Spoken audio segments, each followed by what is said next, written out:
All right. Well, good evening, everybody. Yep. As we wait for Michael, we can go ahead and get started. Let's see here. I'm trying to see if, yep, we are. Yep, we definitely live for sure. Yep. All right. Perfect. All right.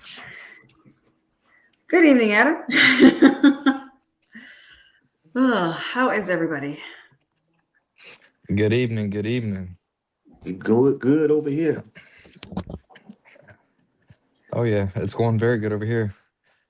Oh, Yes, yeah? welcome audience to Tuesday Night Bully Talk. Hey, we're just going to be doing a Q&A tonight. So anyone that's got any questions, please feel free to ask. And hey, we're coming up on our third year. This is actually our third year Yeah. this month of doing the show. And man, it seems like it haven't even been that long. For real. Time just fly by, boy. Right. Man, it does. Yeah. It really does. We've got to meet some cool people on this though. What a platform it's become. Yep. That's right. Yeah, this is the Yes. thing is it's been a wild ride, but I mean we've met some of the coolest people and we've been to some of the coolest shows. I love it. It's been a wild ride. So I appreciate you guys bringing me on in the first place because that was definitely something. Oh yeah. Sometimes I look back on that decision and I'm just like, huh. Just smidge of buyer's remorse. Yeah, yeah, smidge of buyer's remorse. Oh Same. man. Oh,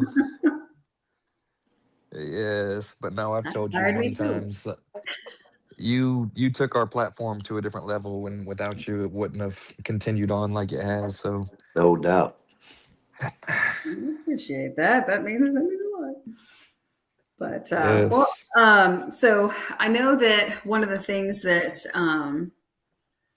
I had, and this is kind of a funny way to start this, but it was literally spur of the moment conversation um, with a friend of mine. He had said, well, actually, it's Matt's brother. He had said that he has girl dogs, and the only reason he has girl dogs is because he just doesn't get along with male dogs, or they're just not as cool, or they just don't have a bond. And I realized myself that, with the exception of Kai, my relationship with male dogs has almost always been a little bit smoother, I guess. So I, Yeah. I started thinking to myself, I was like, I wonder if that's like a common thing. So I figured my first question to you guys is: have you found, as men, having female dogs be a little bit more apt to like you over someone else, or is the relationship smoother, or like what's like? Do you find that is a thing, or I'm gonna tell you from my preference. It don't matter either or is how much time you spend with that companion or how loyal you is, no matter a female or a male. So some dogs just not gonna like you like other dogs. no? You know what I'm saying? You have to spend that time, you know, with dogs to understand, which one of them like you a lot, and Mm-hmm. you would tell, you'll be able to tell. So just like, say for instance, like Kiki, like Caleb dog. Mm-hmm. Kiki go everywhere Caleb go. Mm-hmm. You know what I'm saying? So I bet you, well, Leviticus is his wife dog, but Mm-hmm. just say for instance, if Caleb was by himself, he lived alone. All Mm-hmm. right. He took both of them dogs everywhere he go, right? So it's one you gonna favor one more than the other one because one gonna show more loyalty to Right. you. Right. And in this case, it might be the female. You know what I'm saying? So it's just a bond that you spend, just like me and Art. Mm-hmm. Me and Art love each other. Ain't no other dog in the yard like Art. Yeah. You know what I'm saying? Mm-hmm. But hey, I'm trying to spend time with C4 like that because I want him to be like Art. But that don't mean he's gonna be like Art. Oh yeah, no. Ark is one of one. He's every, and I think that's true of like pretty much every single dog. I mean, yeah, there's a hue of loyalty in all of them, and that can even vary in accordance to a multitude of factors. But like it's just one of those things where you can try to do the exact same things with multiple dogs, and it's not going to pan out the same each time. Yep. The dogs themselves are different, right? Like so that's why Absolutely. I was just so curious if that was the case and if it was, I don't know, hormonal. Like, you know what I mean? I don't know. I don't Yeah. know. It's crazy. It's crazy. Let me give you another example real quick. All right. So I got a buddy that he bought a dog for himself, right? So it's an inside dog. Actually, he bought the dog for me. All right. So he spent a lot of time with his dog, but guess what? He like his wife better than he like him, Hmm. even though he spend the time with him. Mhm. Oh yeah. You never Oh, know. It's up to the dog for real. I feel like that's the case because I mean, like Helios, like he loves me. I know he does, but I'm chopped liver when Matt's around. Like Daddy's his favorite thing in the planet, and like it's like I don't exist when he's there. So it's just wild to me. So um, yeah, so it's just one of those things. I just didn't know if anybody else had that experience, but Oh yeah. You got anything on that, Caleb? Yeah. Hey, I'm sorry, y'all are like a little delayed on my end, but I agree with you, Amanda. Like I think that like it's always been a female dog has been drawn to me and me drawn to them, like have a special relationship, and then a male Mhm. dog with Nakai. Like Right. it's always, Genesis, Levi, Cain. Um, so that's interesting. That's interesting perspective and topic because I've never really thought about it. But like now that I'm sitting here thinking about it, like listening to y'all talk too, it does seem like girl dogs are, with men and boy dog girls, like it just kind of just goes together.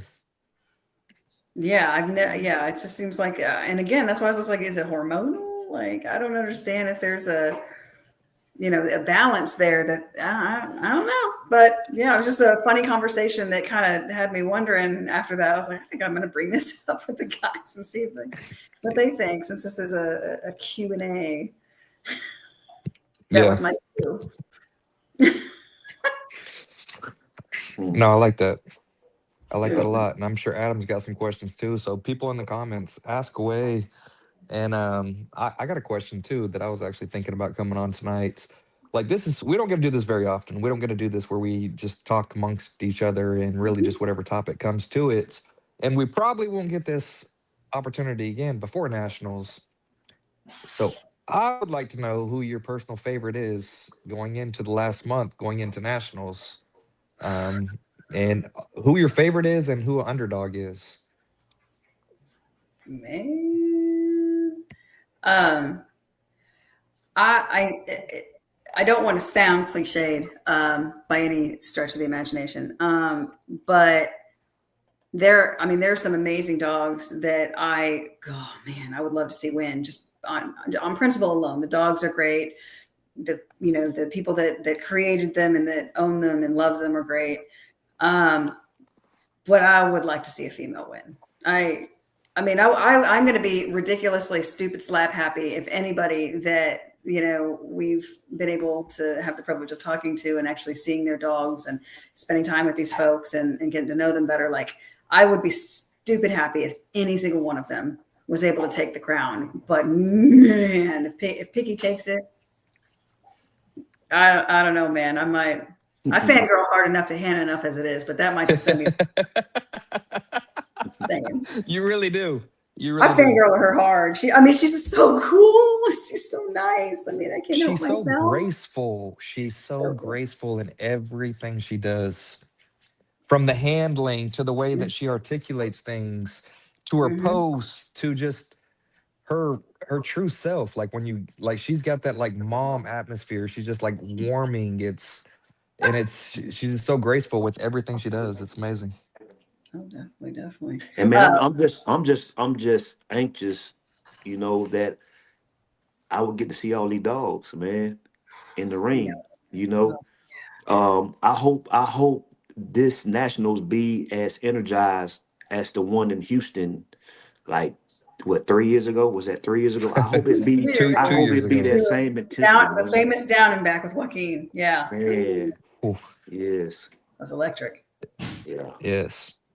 Hey, I'm Yeah. gonna throw an underdog out there that a lot of people haven't really seen talk about this dog, and I hope they make it to nationals. Yes. But Amanda, I think you'll probably know this dog when I say it, or like when you look at the dog, you'll kind of see where I'm going with this. But it's JJ's Bullies Jiraiya. This dog is ranked number 4 in ABKC, or it was. I believe it's still top 5. Like, rankings will shift a little bit. Where is he out of? That he's out of, it's like Is it? Romania Yeah, because or he's either he's because they have a Romanian and then I want to say either a Dutch or a Belgian in there in their top 10. Um, but yeah, that's probably the one from Romania, which I've been look at really, this dog. yeah. And looking at also who's judging, with Alex Ferrero as the judge, you got to look to see kind of what they like. And so just predicting, this is all prediction. Yeah. Like Yeah, he's a yeah, hell of yeah. a judge. All ABKC judges are very, very, but I'm just saying, like looking at kind of like the dog that they like, I think that JJ Bully's Jiraiya has a very good shot. Like looks a lot like a Lucky Lions dog. Now, me personally, look, I would love, year of the XL or year of the female. I would be very, very happy with either one. Of course, my heart's with Apollo and William DeBose, Angel Chavero. I love the wave they've created so quickly and so impactfully, and I think it's going to be long lasting too, especially depending on the breedings that he's a part of and who he chooses to be a part of. This could be a very long lasting effect that he could take place with the XLs in all registries. But look what he's doing in ABKC. He grand champion in 3 shows. Yeah. So I Mhm. would love to see an XL walk away with it. But I would not mind a female walking away with it too, Piggy. Hey, yeah. But yeah, Speaking, my dark horse. I'm Oh, go sorry. ahead, Go ahead. Bruce. I was just going. It was a question came up since you said that. William asked a little bit Yeah, earlier. Hasn't female ever won nationals? I don't think so. I couldn't think of anything. My bad, Caleb. I didn't mean to cut you off. I thought you was done. No, no, no, no. I'm glad you did. Like I've looked at like every year it seems like they present like pictures of the national winners either before nationals or after. Yeah. And I've looked at it numerous times and there's not a female that stands out because a female would stand out if you looked at it and you'd be like, "Oh shit. 10 years ago a female took it," cuz that's wild. Yeah. Yeah. Like the heat cycles, the pregnancies, the getting past cycles or the pregnancies or whatever the case is, their body's changing, Hmm. whether they are pregnant or not. Their body reacts as if they're pregnant even after their heat cycle. Like there's still change in the female body. Hmm. So for them to be able to overcome that and even put themselves in position to win, Able to get back in there top like that. dog, and Piggy has really distanced herself for top dog. Hmm. Like there is a distant Mhm. gap. Not saying she's going to take national. I would love to see her, Yeah. but for top dog, the top dog running in ABKC, she's distanced herself. It was 25-8 last time I saw. She Yo. has 25, and the next person behind her has 8. Yeah. I mean, she's killing the game. That's for sure. In case anybody didn't know what Dariah looks like, that image is Dariah. Do you guys see it Uh-huh. Uh-uh. Yeah, I see it. right here? You don't see it on the right, Caleb? Well, well, let The me get picture she back put on it. up? You might not see it just yet, but I'll take it down in a second. But I just wanted everyone to be able to put eyes on Darius, since we're hoping that he's actually Yeah. gonna because that's it's a dog that's not talked about very often, but I like seeing Mhm. those dark horses that come over. Grand Champion Notch, like man, Oh, seeing that dog in a I saw person. him. Yeah, we saw him at Nakai and Candy Show, Yeah, Monster Monster Mash Mash. Volume 1 in Andalusia, and he graced us with his presence, the handling, the discipline, the breed Mhm. type. Like last time we saw him, he was half the dog he was. And even then, Now he was killing it. Yeah, it was a beautiful doing animal. it. I think he actually ran for top dog last year. He was. Yeah, Yeah. he was number one last year, going into national. So um, now you're seeing him, and he's popped since then. Um, and so having seen him then and seeing him just like a matter of weeks ago, it is intense. Like I'm not saying he's a totally different dog, but when you see him, it's definitely going to be a moment of like, how damn. Yeah. It's really crazy how much he has developed and evolved since even just 1 year ago. And then there's always that dog that shows up, like, Grand Champion Jack. Yeah. Like, no one was talking about him Yep. leading a No one.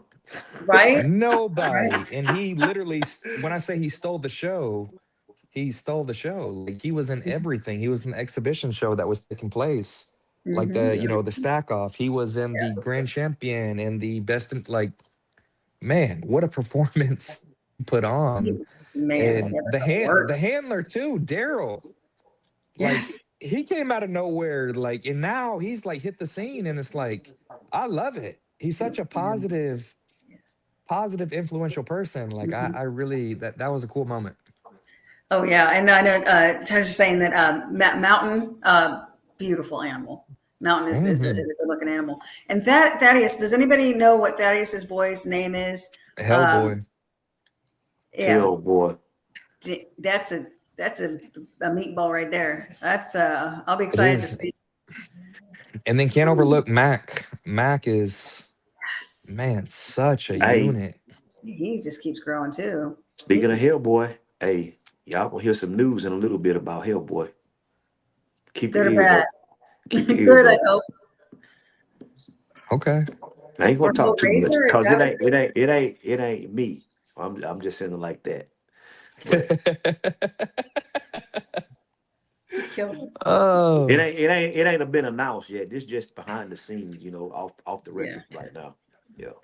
yeah.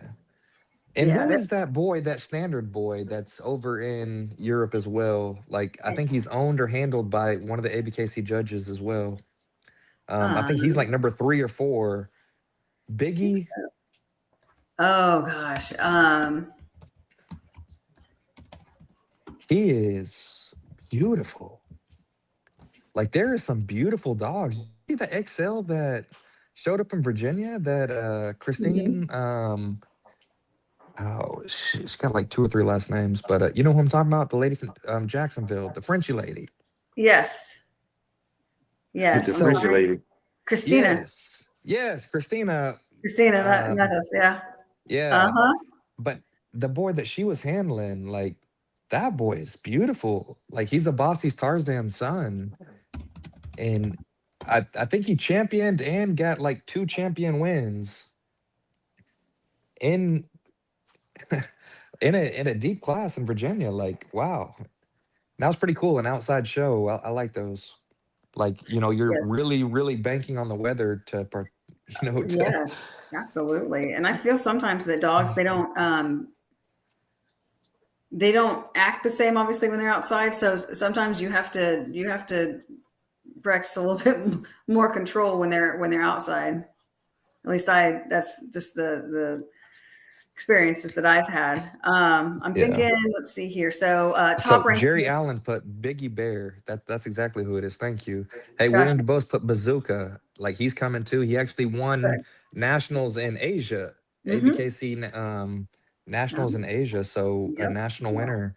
And that's a dog So I some haven't seen. beautiful, beautiful dogs coming. Yeah. So as it sits, and this was as of, I mean, it's unless they've updated it since then, but I'm not sure. But this is what it was in April. So you've got Mac, Piggy Bank, which I think Piggy Bank has so I think this has changed. Jiraiya, Big Bounty, Broke, Ad Rocco, let's see here, Skywalker, yeah, Devin, Yeah. Yes. Romania Premu, and then Escobar from Europa, and Blas. I don't know where Blas is from, and then Romania Ace. So big dogs. Romania has some dogs in the top 10, multiple. So that's gonna be fun too. Yeah, that's neat. Because how many shows actually go over there to Romania? More and more are starting to. But think about that. United States has so many more shows to be able to have access to. You know, you might have to travel, things like that. But man, international shows, like I said, they are becoming more often. But for international dogs to be in the top 10 and multiple of them be in the top 10, Mm-hmm. like I would love to go to Romania to see all these dogs. Like Yeah. they have multiple top 10 dogs that are showing up to these shows. Like that'd be cool. Oh yeah. And I think it would because it is true, with the exception of, like, so Jack came from Canada.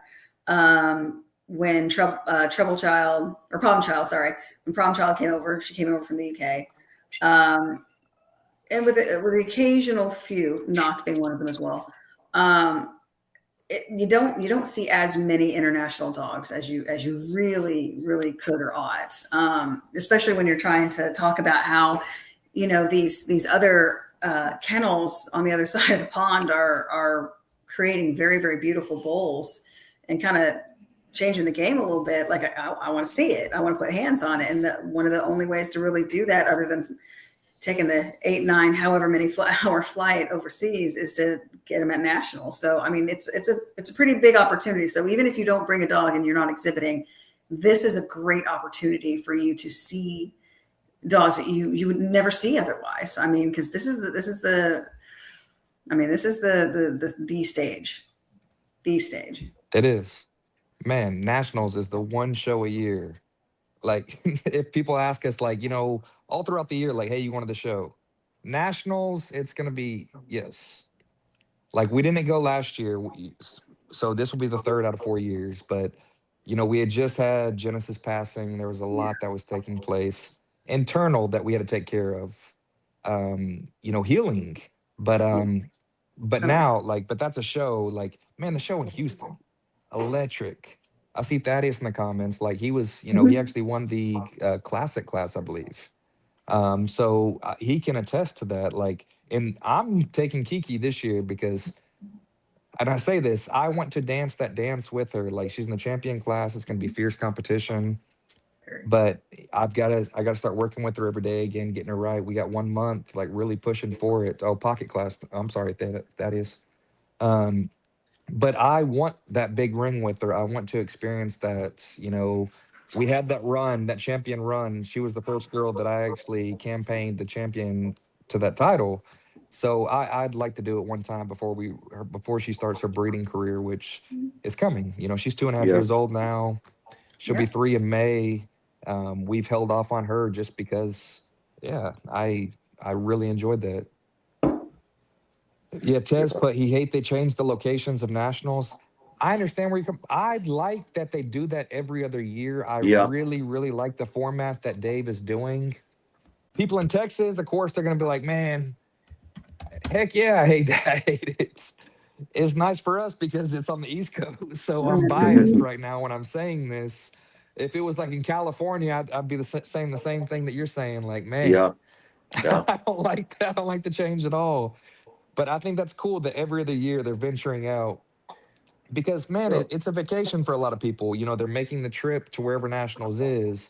And if it's going to a different city, it's giving you a reason to go visit that city. And Mhm. like, I like to go the whole weekend. I Yeah. like to go Friday night and Saturday night to really just like indulge in the festivities, like the dogs and if you go to a show and then just go back real quick, you don't really get to enjoy it. Like it's more of a, man, this can be a long trip. Instead of staying the night, enjoying the company, seeing the dogs, Yeah. exhibiting or showing and then going back. But yeah, I like to go Friday and Saturday night. Yeah, historically, that's what we've definitely done. Thaddeus, was it Migos that you showed last year? I want to say because or it was either Migos last year or the year before. But I just remember because he's a monolith of a man, and he was showing a pocket, which I always found beautifully entertaining. Yeah. Hey, look, William asked another question a few minutes ago, saying how, he might be trying to show international or something like that. He asked Yeah. how, and you might can help him out with that, Amanda, because we had somebody on the live one time, how they have to do a couple tests or something Mhm. before they get on the airplane with their dog, fly international. So Hannah's a good point of Hannah. contact for that. Hannah and Emily Brown, because they've had to do that. They went to Euro Nationals. I'm trying to think. Devin might know as well because I swear she showed internationally as well. Oh yeah. But yeah, Hannah's good. Emily Brown's good.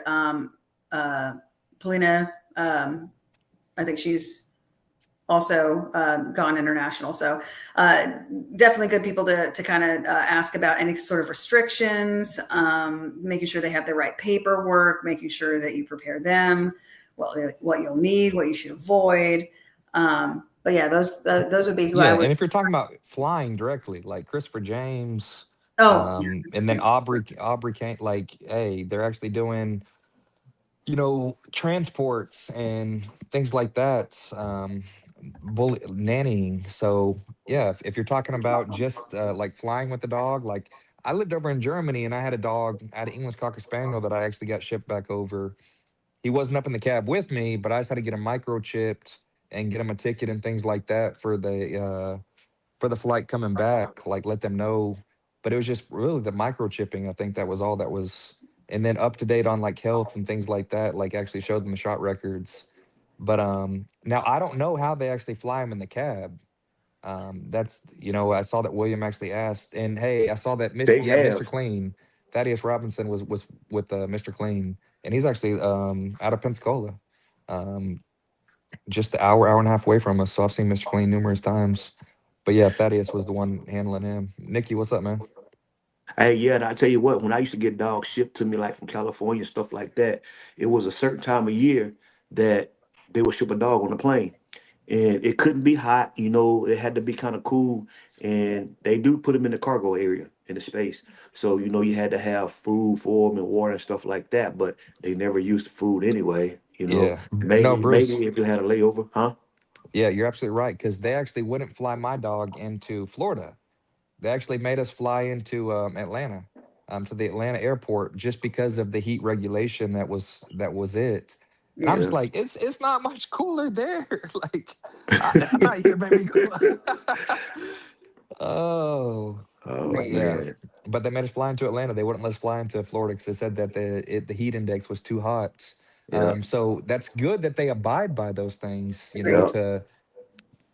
They're in place for a reason. Obviously, trial and error. There was things that took place that Right. made those regulations come in effect.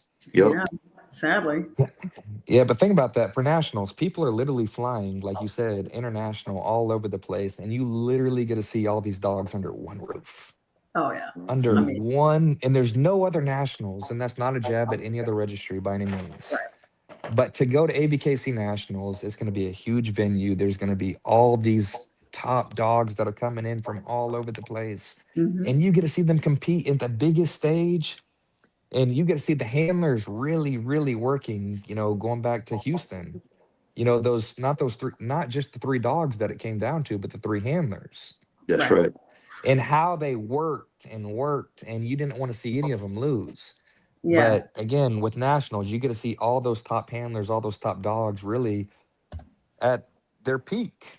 The best competing against each other. Oh, absolutely. Absolutely. It's so worth the trip. It is just so incredibly worth the trip. I can't stress that enough. And again, and we've said it so many times. It's also like, if you really want a good idea of what you're supposed to be breeding towards, go to nationals. Oh yeah.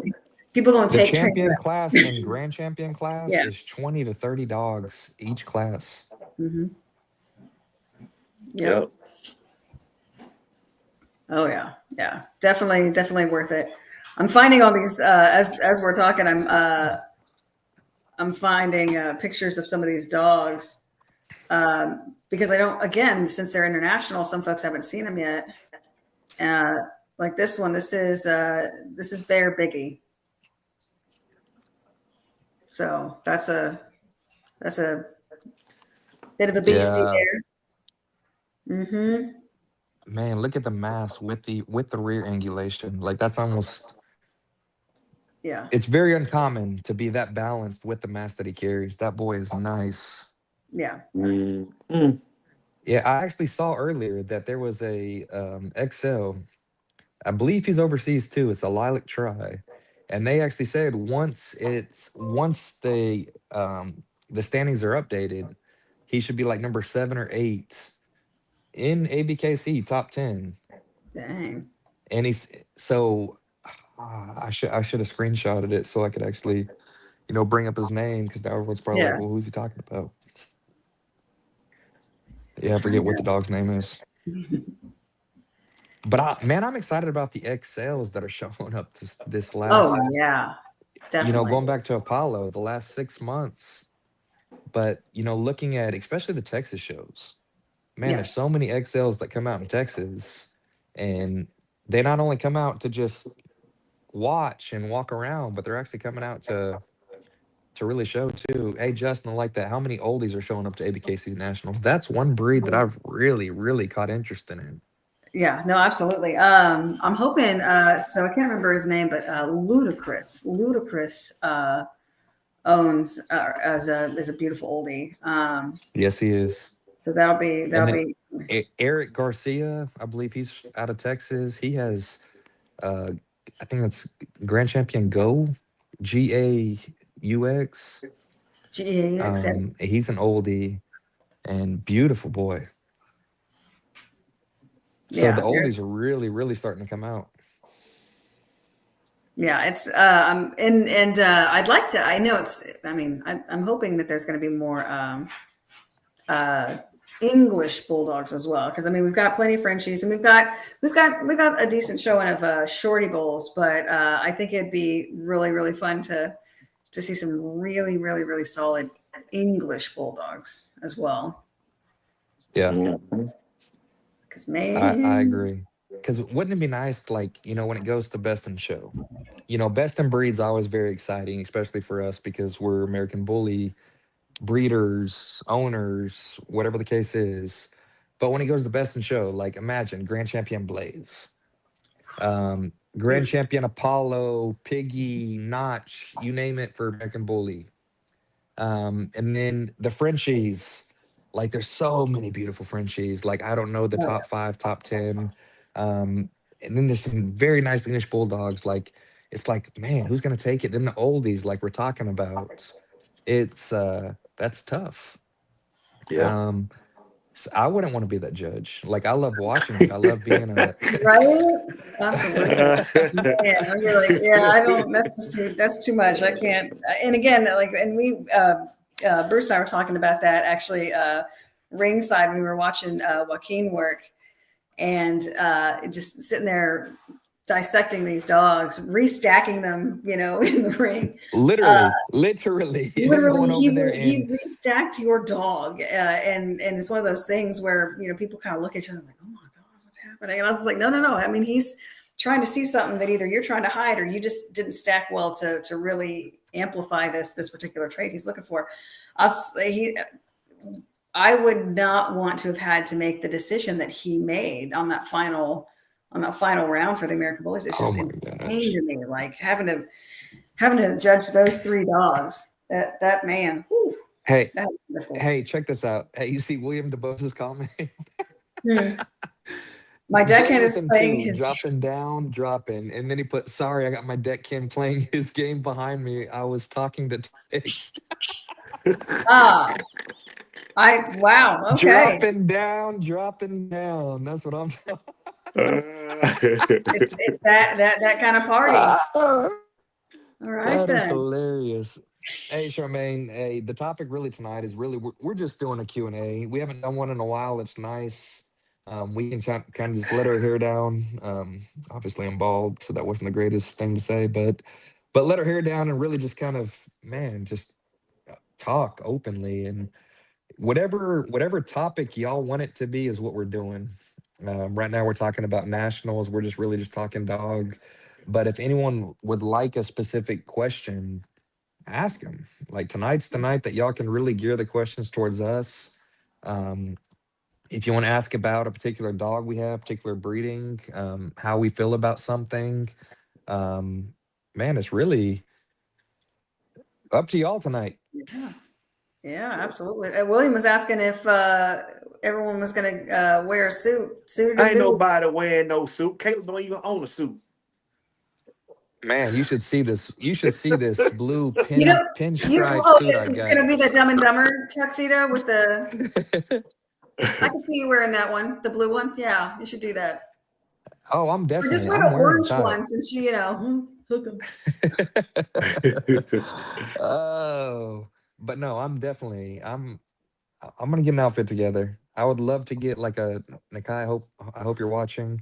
I would love to get a bow tie, black bow tie, but customize it where it's got Bully Pride, like our logo on like both sides, but still go with the black tie event.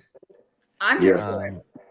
You Yeah, have so my support. I'm gonna take it serious this year, like especially with me getting in the ring with Kiki. Like I'm gonna Yes. dress the part to be ready to, and that's I think a lot of people downplay that their presentation in the ring. Some of them overdo it because they want to look good, but that takes away the eyes on the dog. But I think some downplay it where it's like, okay, you still should present yourself well enough in the ring. You want to be as minimal as possible so the eyes are on your dog, but at the same time, you want to dress for the occasion. Like dressing for an interview, you always dress up one step higher than the Mm-hmm. position you're applying for. What you want, baby? You want to present yourself correctly to present the product that you're presenting. And in this case, it is the dog that you're exhibiting. But man, I think a lot of people don't put enough time and effort into actually what they're gonna wear during the show. There's Mhm. colors that collide with the dog, and I'm saying collide in a bad way. Yeah, That exactly. or The even dog loses, to yeah. the lead, the color of Mhm. the lead. It might be too blingy, and it takes away from the dog, or the color of the lead takes away from the dog, whatever the case is. And I know Hannah is a big. It's attention to detail. It's a whole thing, man. It is a whole thing. Shopping for nationals and getting ready and making sure that you're looking and feeling right. Like she has a whole routine on the thing. She does. I love it. And Yes. so does Cece Albert Evans. Like she does very, very similarly. So shout out to her for. I mean, I don't know if you've seen the wardrobe, but man, you ain't gonna lose her in a crowd. Yes. You will not. She comes out looking slick, and it's always these bright, vibrant colors that you're like, where did you find that? And she's like, that's a secret. I'm not gonna tell you. Yep.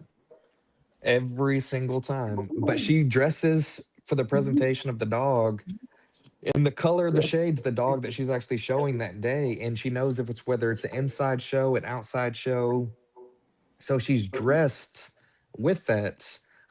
Hey, Richard Kelly, you're right. Chris would never come on here and post a comment like that. He would never. But Derek and Missy, if you're talking about that you are a small time, y'all are definitely not. So I don't know if you're asking for a friend, because I would love to see y'all out there. Um, Yes, That's a good one, Caleb. yes, yes. they have, Go to man, they have nationals. really the dogs that they have, man, Monroe, Leroy, um, man, yeah, they're out of Mississippi, I believe. They get Fam to be the handler for majority of the shows, but they have some dogs over there. Yes, very much so. Yeah, it's one of those things where again, I mean, no one should feel small in that sense. Like, go to nationals, and again, if you're not ready to get in the ring yet on such a large stage, that's okay too. Just go. Like, go take a look at what's out there, take a look at what's winning, take a look. I mean, and that, because that's the point of a dog show, is to showcase the breeding stock, to showcase like what dogs need to be bred to within their respective breeds. So it's like, that's the whole point of going. So yeah, you should go, because you're going to see the best of the best, and you're going to kind of know where you need to head within your own program. I mean, how many times, guys, have we had somebody on the show who said they liked what they liked, and then they went to a show for the first time and they started over because they're like, oh snap, I had it wrong. I need to, get a new deck of cards. And that's true. I mean, you can go there and see for the first time, it's the eye-opening experience of seeing how these dogs are supposed to look and being like, I know now. And now I have a path. Now I know where I'm heading. Exactly. I like that. And it's people need to get outside and go to shows. Like, people really do. Instead of just seeing the dogs that they see from the person they're buying their first bully from, they're tunnel visioned on that because that's all they know. You only know what you know. But when you actually go to shows, and there's a lot of people that like shows, there's a lot of people that don't. So it's a very controversial type thing. Yeah. I love it because that should be what you're going for, is the standard. You're not competing against the dog that's next to you. You're trying to get as close to the standard as possible, and you're competing against the standard.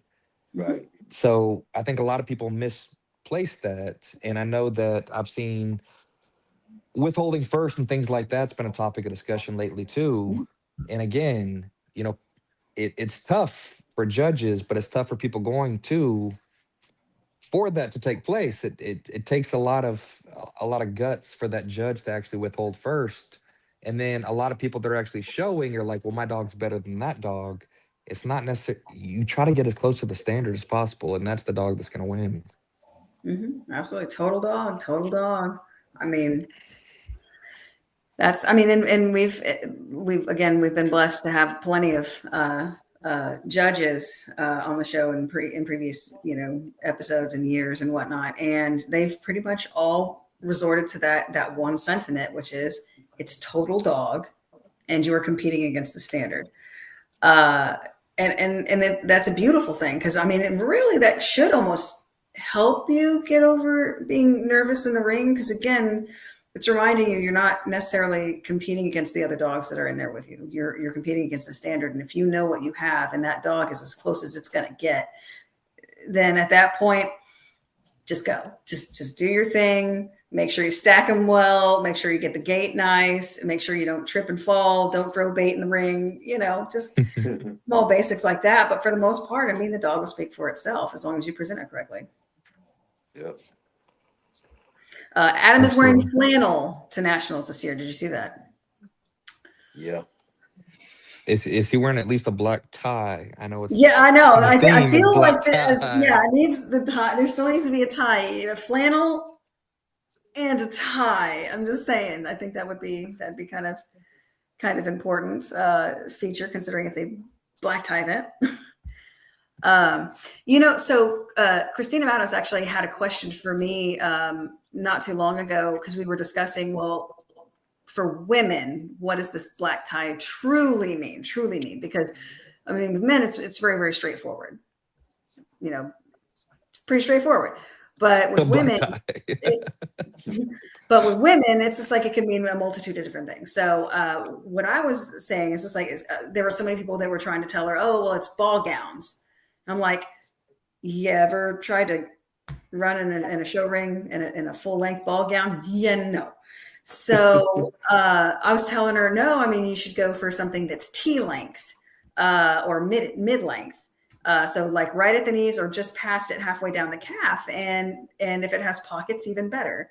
And I was just like, that just seems to be sort of that really, really perfect length.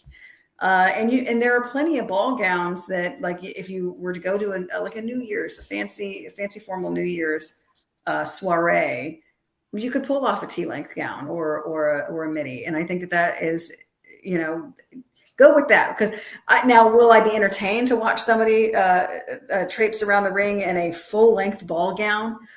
Uh, yeah, I'd like to see how that ends, but yeah, no, it's a bit different for women, but I did find that her wanting to know what to wear is going to be a common question for most women this year. Yeah. Sinatra, what's up, man? Tank. We got OG in the house. I love when he Mhm. interact because yes, he comes with some good question, interacts, and Oh, yeah, man, if anyone wants some bully history, follow his page. definitely. So I think that when it comes to oldies, I think that Justin Dancing Hawk, he's got his male who gosh, he's just about a year older than a year now. Beautiful boy. So I'm excited to see what he's got. And he also has a new female who's, I think she's gonna turn out pretty beautifully. But I would definitely wait for her to really mature and whatnot. Because again, she's still super young, but his boy looks ready. So I'd be interested to see if Justin Dancing Hawk's gonna get kick in the in Nationals ring. Yeah. Hey Tez, I actually really like this question. Y'all think any Merles will win in any class? Um, let's go It's back to possible. it. Last year, this was the first year that Merles were actually able to Mhm. show an ABKC ring. They've been able to register, but haven't been able to show. So last year they did the exhibition show on the side. And so this year they're actually able to go into the show and, hey, go to Tez, go to Derek and Missy's page. Look at Leroy. That boy right there, I truly believe could take his class. Um, and Derek and Missy, correct me, like I don't know. I know he's a champion and grand champion in multiple registries, but what is his standing at ABKC? Because I truly think he could take the class that he's in, especially if it's pocket or standard. Mhm. Is my Yeah, I fucking mean, lights on? Yeah, they actually just put Mr. Leon Hey, is coming Christina. for him. Hello, Christina. What's up, Michael? Sorry.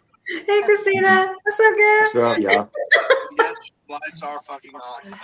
girl? Oh my gosh. Well, no, they actually weren't, but thanks. Okay. I mean, Sorry about late getting you in. I don't know how long you were sitting there backstage, Michael. I was perusing the comment section trying to see if there were Not too long. questions to keep up. Hello, everyone. What's Hey, up? Hey, I had an appointment this evening and just got done, so good to see everybody. welcome to the party. yeah. Hope everything went well. We're talking some dogs tonight, ain't we? Oh heck Oh, yeah, yeah. Yes, sir. absolutely. Hey, Definitely. Michael. definitely. So we're gonna go ahead and throw you in the pool right away. Throw you in the deep end and Let's get you up go. to date on everything. Who do you got taking nationals? What class? No, who's our The crown. best of breed for American Bully specifically?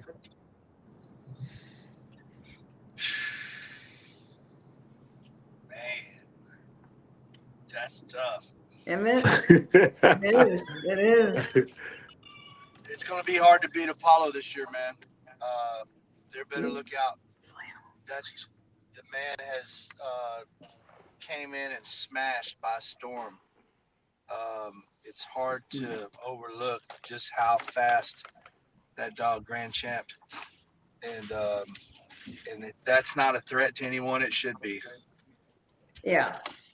Yeah. There's a lot of good-looking dogs. That dog that Thaddeus has got right now, Hellraiser. Hellraiser. I that said was- Hellboy. Thank you. It's a Hellboy son. Yeah. He's a beast. I will say that you just never know with nationals. It's such a big stage, and it's kind of like fight night, man. Like you can pick who you want before the fight. When you get both people in the ring, it may look different. it just depends on who's got their game face on and who brings it that night, who's got the right energy. There's a lot of components that come together to win on that kind of stage. Right. And it's looking at just the dogs sometimes. It's all that matters, but there's a lot of things that go into making the dog run as smoothly as possible. Yeah. Sure. And I would say that when it comes to the best of the best, everything comes into play. And so, man, there's a lot of big dogs going to be there this year. This is going to be a great Nationals. Oh, Yeah. for sure. Hey, and everyone that's watching, put in the comments who y'all think that's going to win it too, because I would love to see. I see some names over in the comments, but I would love to see everyone's personal favorite for it because there's so many possible winners. There's so many dogs that deserve that light.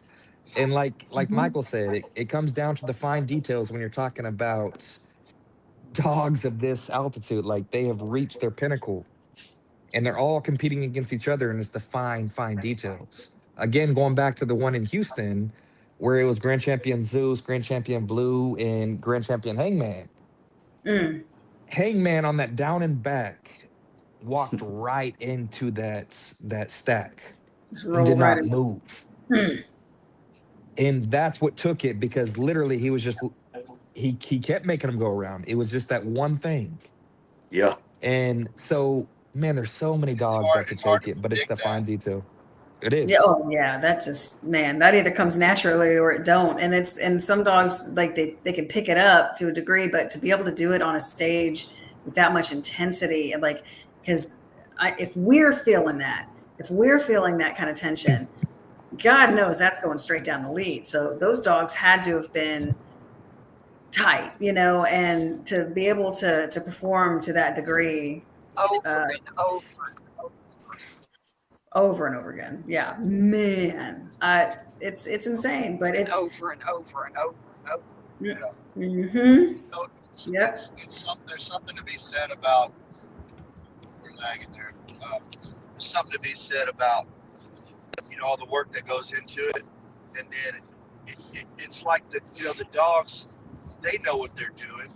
Yeah. And they know they're competing, and they know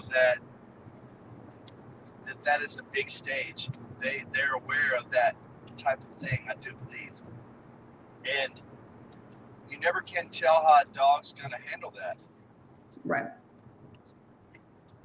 Oh, no, for No, sure. you're absolutely right. There's so many different factors, like you said. Like literally, people were holding signs It's up. not and just the other dog's energy, but it's other people's energy. exactly the atmosphere. We feel it. They feel Everybody's on the edge of their seat. Everybody's heart rate's up. Everybody's, like, you have to imagine, like, the dog's senses, just how much they pick up on in that room and how it affects them, And some dogs soar like eagles in that environment, and some shrink. You just can't really predict that. Yeah. Yep. I will say that at that point, most of them are used to the hype, used to the excitement. Most dogs that are at nationals have been in that show before, but when they're up against the other best of the best, it's something different. And the handlers are nervous in a different way, and it's just a lot, man. It's watch out, vehicle on shoulder ahead. Yeah. I can't wait. I can't wait for it. Like, yeah. Oh yeah, for sure. There's a lot of there's definitely a Apollo fan club. Oh, ain't no doubt. Man, that's not only just in the comments, but that have joined the fan club of Apollo, with his run. And shout out to William DeBose. I know he's in the comments. And man, what you're doing and the humbleness that you're doing it with, and you and man, Angel really teaming up together, like, man, it's been a thing of beauty to watch. Yeah. Mike, you must got your window down, man. Yeah, there's a lot of background noise. No, I don't. got everything up. Everything's He rolled it up right before he said that. He rolled it up right. No, I don't. No. trying to plug back in. See if it's better. The sound. He's like, I don't know what y'all are talking about. I don't know what you. Is that better? Oh yeah. Yeah. Well, I plugged Once back you into rolled it the up, car speaker. once you rolled it up, we didn't hear it anymore. Right. Right, okay. I had unplugged from the car speaker so my wife could use it, and then apparently the background noise is too much unless you're through it. But I wasn't trying to use it. I was trying to turn off my Waze app. try to turn it on or off. Off. Oh, off.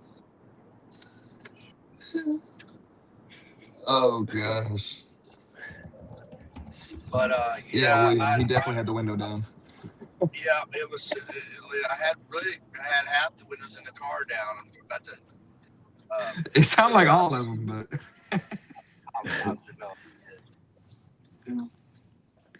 Man, this is gonna be a hard one for me to miss, man. I'm almost certain I'm not gonna be able to go this year.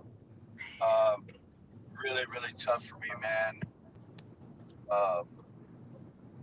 You just have a lot going on at the end of this year, and I know I'm not gonna be able to be there. Your mom.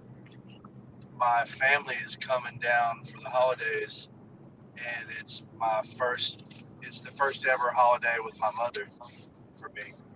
Wow. That's big, Yeah. man. That is big. Yeah, I'm getting to spend that week with my mom, and so I'm really excited about that. Cool. Dang, dude.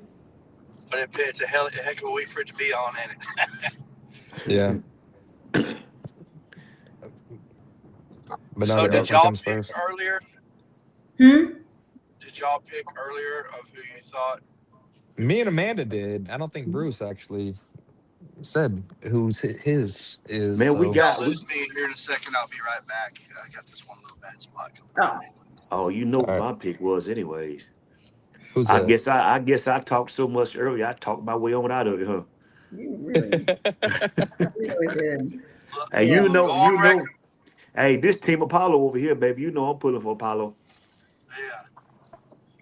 Well, Oh, it's for funny sure. that we're in agreement on that because the dog truly is something different when it comes to XLs.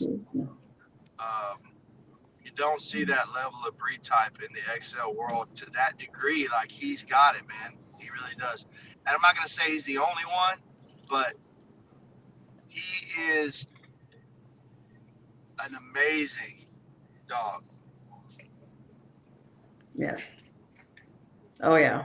Yeah. And again, like you missed it, Michael, but I was pretty much, I was saying that like, because of the connections we've been able to make and because of all the beautiful dogs we've been exposed to throughout our, our tenure, like I am going to be ridiculously stupid happy for any of our people with those beautiful dogs, like to win, like to take the crown.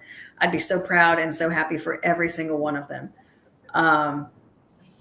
I think for me, I think it would take it to another level to see female win though. But at the same time, it wouldn't matter though, because I'm so happy. I'd be so happy to see any of the other ones win, any of them, because they work so hard. The dogs look so good, and I'm just proud to know them. But yeah, it'd be cool to have a female win. It'd be cool. I don't know if it's been What done female before. are you pulling for? Oh, Piggy. Piggy. I know. I figured it was Big. I really like Piggy, man. Piggy's a beast. Yeah. Hey, Tez, I agree. Talking about Grand Champion Samson. I wish Grand Champion Samson would show up to nationals. I want to put hands on that too, dog man. so bad. I know he was would at too. ICBR Nationals last year. My wife was there. She got to see him. But everything he throws, like Grand Champion Zeus or Zion. What's Zion. Zion. Zion? Thank you. That Yeah. boy, Grand Champion Skywalker. Look at this boy's history and look what he's producing out there. The levels of champion and Grand Champion, and how he's throwing himself numerous times. It's wild. Samson is not talked about enough. Yeah. Yeah, Madden. Just that Samson line, Mark and Tamara Wagner, like, man, huge shout out to y'all and what y'all are doing. Yes. Oh, Yeah, that was, I mean, he's the kind of dog that just knocks it out of the park in and of himself, but like to produce the way he does as consistently as Golden Bear. yeah. Yes, Golden Bear's beautiful. I don't know if I've ever seen Beautiful. a golden bear in person. I haven't seen him in person. What's it? Bully Barn owns him, and just a beautiful. I think he's off. I think he's inbred Samson's son. So Samson bred to a Samson daughter, which produced him, and he's just makes your jaw drop when you see like Mm. pictures of him and videos, and it's just like, man, how balanced of a dog that you can have with that mass. Oh yeah, for sure. I mean, it's and to be able to not just have the balance, but to have the movement. Because I mean, a dog can be balanced, but if it don't move well, then that balance is for nothing. And thus far, his productions move well, and I love that. Yeah. Yeah, Tess, he might be overseas. You might be right. Oh, okay. So Justin said, I have a question relating to bulldog breeding. Challenging questions. Why do bully breeds have so many skin related issues, including producing yeast? Where does that come from? And what diet can causes that yeast, especially when being fed raw diet? Low key, Michael, I low key kind of feel like that's your wheelhouse, bro. Like I want to know what I want to pick your brain as to what you think it is. Ah, he left me right as I see. That's what happens. I put him on the spot and he left. Yeah. I would Dang. think some Literally, dogs. what? Go ahead, Caleb. Two trains. Two trains? That's right. Go ahead, Bruce. I think it's the dog food and see like I don't know what kind of raw is he feeding them. Um, it still might be allergic to chicken. You know what I'm saying? Or beef. You know, maybe he can either try either one, try either or. If he's feeding beef, maybe he should try chicken. Mhm. You know, Or lamb but or fish. because say for instance, I had a dog. I got one of them dogs that Trayvon had, right? Mhm. So she had some kind of like some sores on her, and so I changed her dog food. So when I changed her dog food, it stopped. Ah, So I don't know what kind of dog food he had. He had her on, but she was allergic to the dog food. It was just small spots. It wasn't, like hot spots. You know what I'm saying? right. So I swapped the dog food, and it literally went away in like 2.5 weeks. Yeah. Hey, I really like these questions that are being asked too. Tez put, how many times do you line breed until you feel like it's too much? And then Malik actually followed up and said, why do you guys feel that people don't implement inbreeding as much as the OGs? I like these questions because I am a big advocate for more line breeding. And I think a lot of the breedings that are taking place are outcross after outcross, and they're looking for an anomaly. And then when that anomaly hits, everyone uses that dog to breed to. And it's like, they will never, ever, ever produce themselves. Like, there's no way for them to produce themselves. It was a freak factor that they were even produced because it was an outcross to an outcross to an outcross. And Yeah. look at their litter mates, look at their parents. Like, they're different for a reason. But I like this because, again, I'm a huge advocate. If you look at our program, I like line breeding. You Yeah. build consistency with line breeding. Now, the question when it's too much, Connection. you're gonna start seeing flaws, and you're really gonna start seeing when you're breeding it too much because flaws are starting to show up that normally aren't there. If Yeah. you always have a clean bite and you just continue to line breed, and then you start having an underbites and undershots, that just Yep. starts to show up. You want too And then much. it is a bitch to have it taken. Yeah, to breed it out And again. that's just an example. Like, there's so many different things. Like, the flaws start to present themselves that weren't normally there. Hey, and you know what? With that being said, Caleb, what was the guy that we had on not long ago, from Georgia. Um, remember he said that he only go like 2 times. You know what I'm saying? In his Oh, blood. Nikki Westbrook. Nick, yeah. The reason is that is because he know he can't go more than that. Obviously, he done tried to try it. You know what I'm saying? If you know your lineage, you'll know how far to go down the line with your lineage.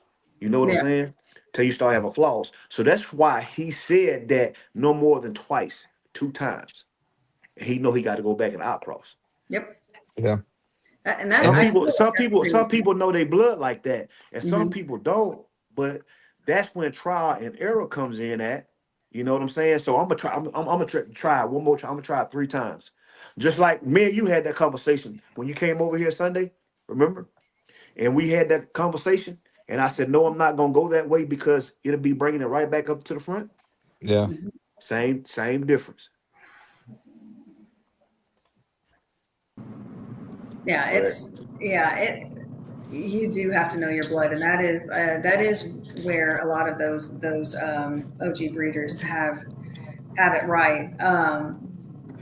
And it's a learning curve. You definitely, I mean, it takes literally watching every single litter you produce grow before knowing how, like where you want to go to make those improvements, where you want to go to start taking away all these flaws that you're starting to see, like the rye jaw, underbite, east west, high rear, straight stifles. Like they have to wait for these pups to actually grow before you yeah. can actually determine whether or not your dog is actually truly indeed outproducing themselves, and that's where you want to head.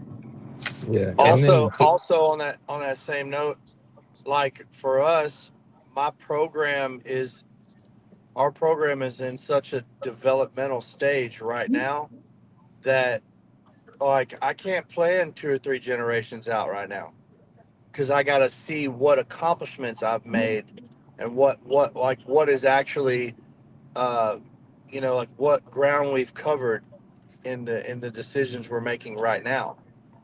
I I, I may have had more success than I know yet, or I may still need to dig down in some of the same areas that I shot at this time. It just depends on how things play out, and you can't know that, when you've been doing it 10 years and you have a few different things in, a few generations in, then you can do that. But when you're building and you don't have your own blood yet, your own Mhm. thing, You then have no idea how it's gonna shake out yet. yeah. So Mhm. that's another perspective of it there too. That's where I'm at with it. Hey, and another thing too. I hope I ain't talking too much, y'all. But anyway, like a lot of people don't like too many eye crosses in their lineage. You know what I'm saying? A lot of people don't. I don't know. I don't know why. But let's just say, for instance, your mentor Caleb, what's his name? Anthony Antonio McClenny. Antonio McClinney. All right. So the lineage he had, they were scatterbred. You know what I'm saying? But he was breeding, but his dog was consistent. Mhm. They was consistent. But people don't understand. Well, man, he's scatterbred. They're gonna be doing this and they're gonna be doing that. They're gonna look like this. No, not all the time. If you find that consistency, if you find the right recipe and you start breeding, guess what? You're gonna have I don't care if he is scatterbred bred, you're gonna have that same consistency coming Yeah. on down the lineage. You know what I'm Oh, saying? absolutely. And I think to your point, Bruce, is like you've got to, I mean, that's where studying, not just, the phenotype and genotype, but like literally you're looking at all of the other productions that those dogs, their aunts, their uncles, their cousins, their Yep. siblings, like you're looking at how all these other dogs are producing. So you already kind of know what that blood's going to produce on that end. So I mean, Yep. you've got to do the research, but that's ultimately what it is that confidence. Like it's consistent because you already know how your blood's going to work with that blood because it's happened before. It's Yep. the tried and true, really. And I'm gonna tell you another man that's really doing it the right way. And I got to take my hat off to her, and that's Caleb. You know what I'm saying? So when Caleb first started with this techno line, I thought he was just going to stay techno, techno, techno, techno. And I was saying to myself, man, he gonna have to get out of that techno line. And he started branching out. He started outcrossing. Mhm. And now he's So, bringing new blood into his line, so he would be able to continue to breed techno line also and straighten this line back up with techno line. And his dog's gonna be right. His dog gonna be nice. Absolutely. We will never breed ourselves into a corner. And Antonio, like to go to his program, I gotta say this. He would, man, hit me if I didn't. Antonio started with a female, Muggleton's Blue Shuriken. And so that is actually Grand Champion Rick Ross's mom, and that is Champion Yokozuna's mom. So mhm. that's actually how he started his lineage. So he had females that were ready for Yokozuna, and he bred Yokozuna to a lot of females that were off Rick Ross. So it was all branched off of a female, just like with Kazon Thomas, how he did it with Destiny. Like Antonio started the same way. Like, and I think a lot of people need to look at that, especially if you're getting into breeding. The female is the key. And if you line breed, if you get a female that's got that pheno and that chino together, a line bred female that shows her pedigree, the look of it, and you line breed off her, that mitochondrial DNA is going to dictate every single breeding, and it's going to give you future studs. Those studs that are made, they're made from that female. It's not really made from the male. The male's doing very, very small portions of the breeding. It's that female that's creating that stud. But I said I'd And, make that very clear. and so look, so when Antonio bred to that, really bred out to that Gotti stuff, that Dax blood, Ichiban, man. Mhm. Ichiban is that the not known brother as well as Dax, because Dax overshadowed him. You know, Yeah. Dax and Ichiban got the same mom. right? Same blood, same blood. Yes. The But reason no I one said talks that about because Ichiban is because Dax overshadowed him. Yeah. right, yeah, Yeah. that's And I, why and I, I do, that's why I said Dax anyway. yeah, and I Yeah. do feel like Ichiban had, bless him. I think he had more. I think he had way more balance than Dax. 100%. Dax is obviously just a little bit more of an overdone dog, which, as Fam has said, made him the crux, and that's important to note. But Ichiban had where Dax was overdone. Ichiban had the balance that you would need to clean it up, and already built in, so kind of made him a little bit more valuable, I feel. Yeah. Hey, and I like what's taking place in the comments. There's a lot of good things that are taking place right there. And I see that they were asking, would you breed two line bred dogs together? That's the only way I'm looking for an outcross, really, is a line bred dog that's really going to add something because I know what they're going to add. A scatterbred dog, you're really shooting in the dark because you don't know what that dog, unless they have productions on the ground. There is those anomalies Right. that can produce themselves, Yeah. even though they're Yep. scatterbred. There is those. Genetics is crazy. Like you can do that. Yeah. And if you're bringing that dog in that's really producing themselves, it doesn't matter if they're line bred or not. Their productions speak for themselves. But if I'm looking for an outcross, I'm looking for a line bred outcross because I know exactly what I'm bringing in instead of guessing and hoping that that outcross is to let your blood breathe and to bring something in and then go right back Right back tightly in. line bred, Mhm. tight. That next breeding is the most important part. Yep. Yeah, the rebound. You got to seal that in and bring and get what you did that breeding for. But that next breeding is what makes it consistent. Yeah, it ties it back in for sure. No, it is the rebound, and it's but again, just as you guys were saying earlier, like you've got to know when that's appropriate, when that's necessary. And usually, yeah, it's usually after two line breedings, and then you're like, okay, I think it's time for an outcross, and then even better. And one thing that you've done, Caleb, that I think is fantastic, is you've created that outcross for yourself. Mm-hmm. Because man, nothing's a bigger flex than that shit.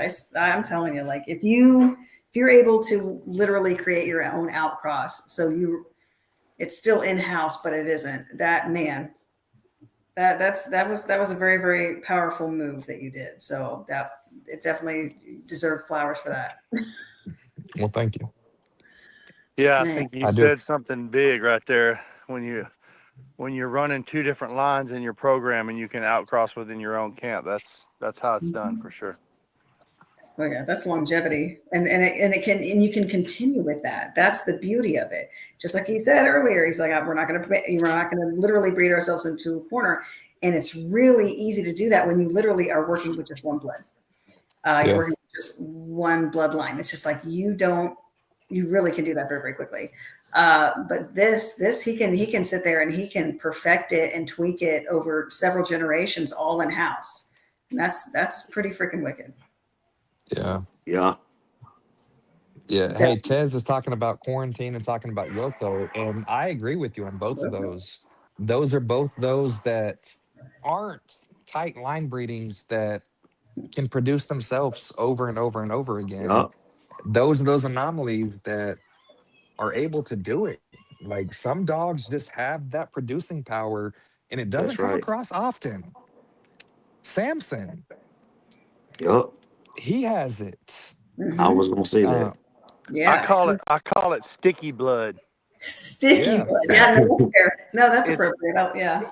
It's like once you've been handing down traits and honed in on something and it gets to a certain point, it seems like it doesn't matter if it's line bred, tight, or outcross or scatterbred. It seems like it shows its face no matter what.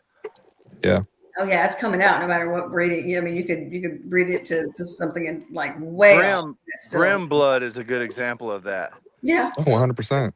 You can't have brim in there anywhere without seeing it on the dog's face. Oh, that head structure is just insane. It is so distinct. It is so Same thing with Samson. You know, there's several, but those are two good examples of dog. Genesis was a good example of that. Yeah. Genesis's offspring are very easy to spot most of the time. Yeah. You're and right. So It doesn't matter what color, like the top skull, the headpiece. Like you can Mhm. really The- identify even the its eyes. identifying factor. Yeah. Yeah, Oh, Mulatto's another example. Mulatto shows her blood really well. Oh yeah. Yeah. Malik said King Zion. I agree. King Zion is a producer, and he's not 100%. tightly bred, but you can see something that's off King Zion and know where it came from. Mm-hmm. Hey, look, I got a question for y'all. So I know a few guys that does it like this. So if they need to break up their lineage, right? All right, they need an outcross. Some people look at a dog and want the genome phenotype, right? Okay.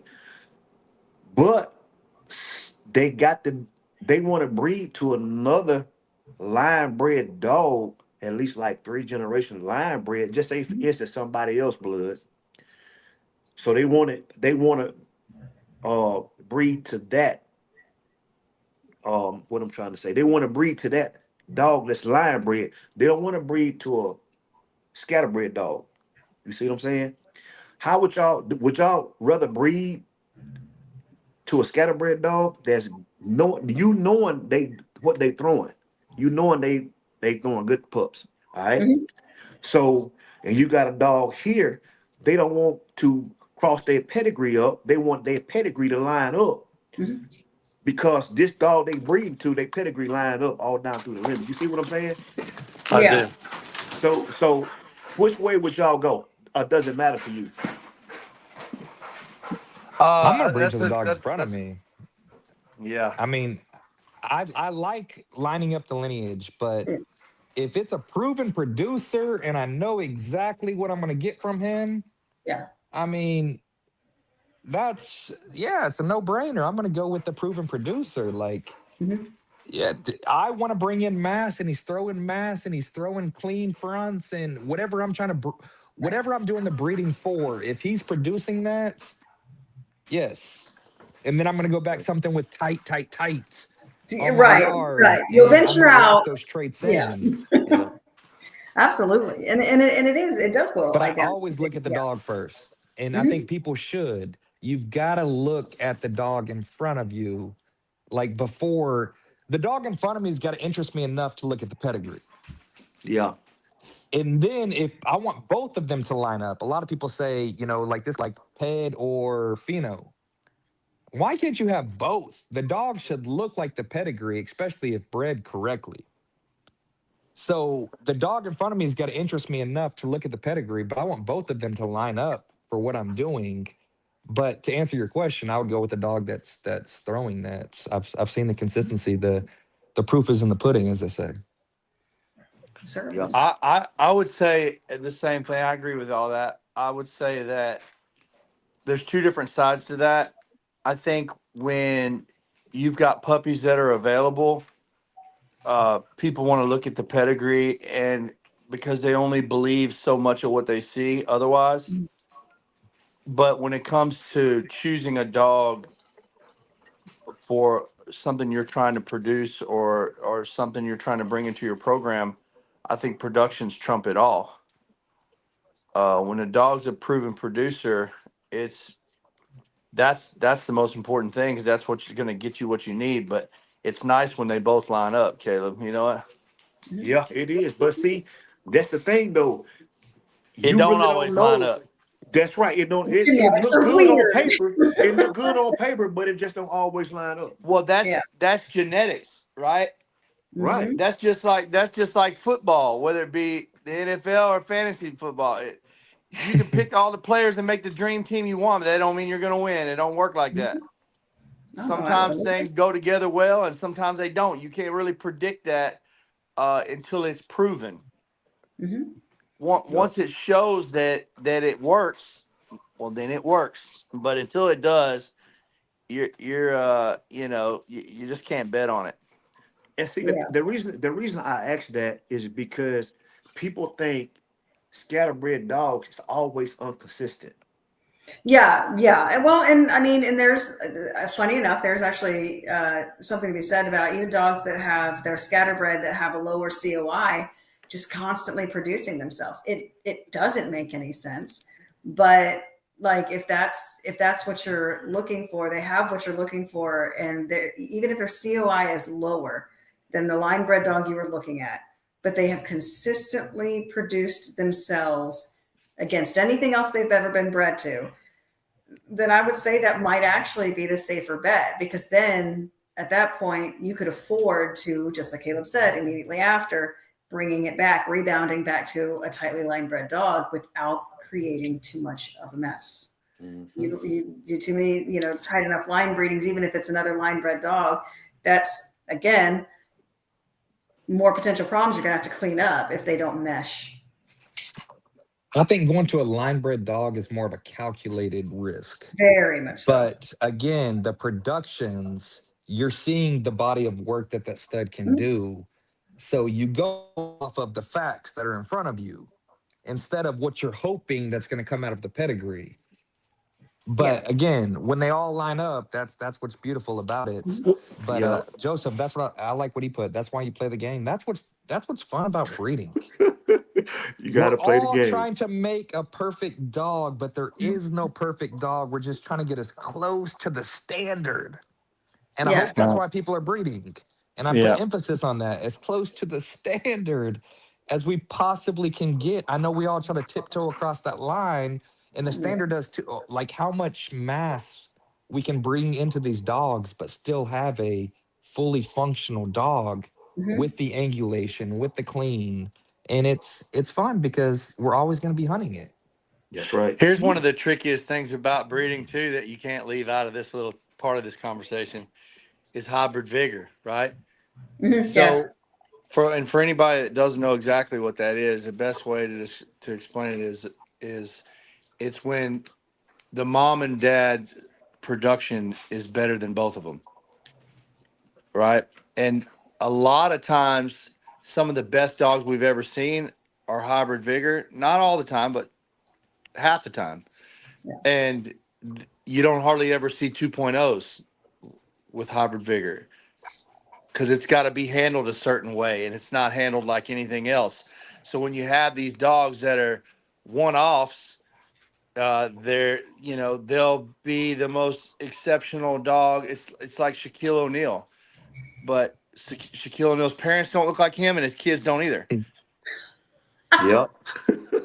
Right? Yeah. It is, And, yeah, and, absolutely. and some of the best dogs in the game are that way. And so the Sadly ones so. that are exceptional phenotypically and that also can produce their own, that's something different. But the problem is, to the outside, to the untrained eye, you can get on the hype train real quick with some of these dogs that are hybrid vigor, and you can spend all the money in the world behind them, but you'll never get that dog. Hmm. Well, You It's that's hard said to know it's hard to be experienced enough to know the difference in those two things. why I love seeing multiple, members of the same litter being, Yeah. performing well in the ring. You've got, I mean, oh gosh, I mean, it was, Grand Champion Juno and Ragnar and Cerberus and Hangman. I mean, 4 grand champions out of one single litter. You could pretty much kind of narrow that down to not being hybrid vigor on either parent's part. And I That's right. love that, because I mean, I kind of look at that. So when you look at success, look at the whole litter. And now I can see why people, when they're producing these litters and they're, trying to find the right homes for them, so many of them are like, no, believe me, I know what I've got. I want them to go to show homes, because they know that is, again, also, it's a massive flex, because you're just like, see, they're all going to turn out like that, or most of them are going to turn out like that. So if that's the case, then, you're really, doing heavy work and a lot of heavy lifting in order to improve the breed as a whole. Yeah. Hey, And I then, like this question. go ahead. Michael, I'm going to ask you this question because it ties into what you're talking about with the hybrid vigor. Malik Mhm. asked that's what I this. wanted to I ask have you a too. question for you guys. Let's say you create your exact perfect idea of a dog. What's next?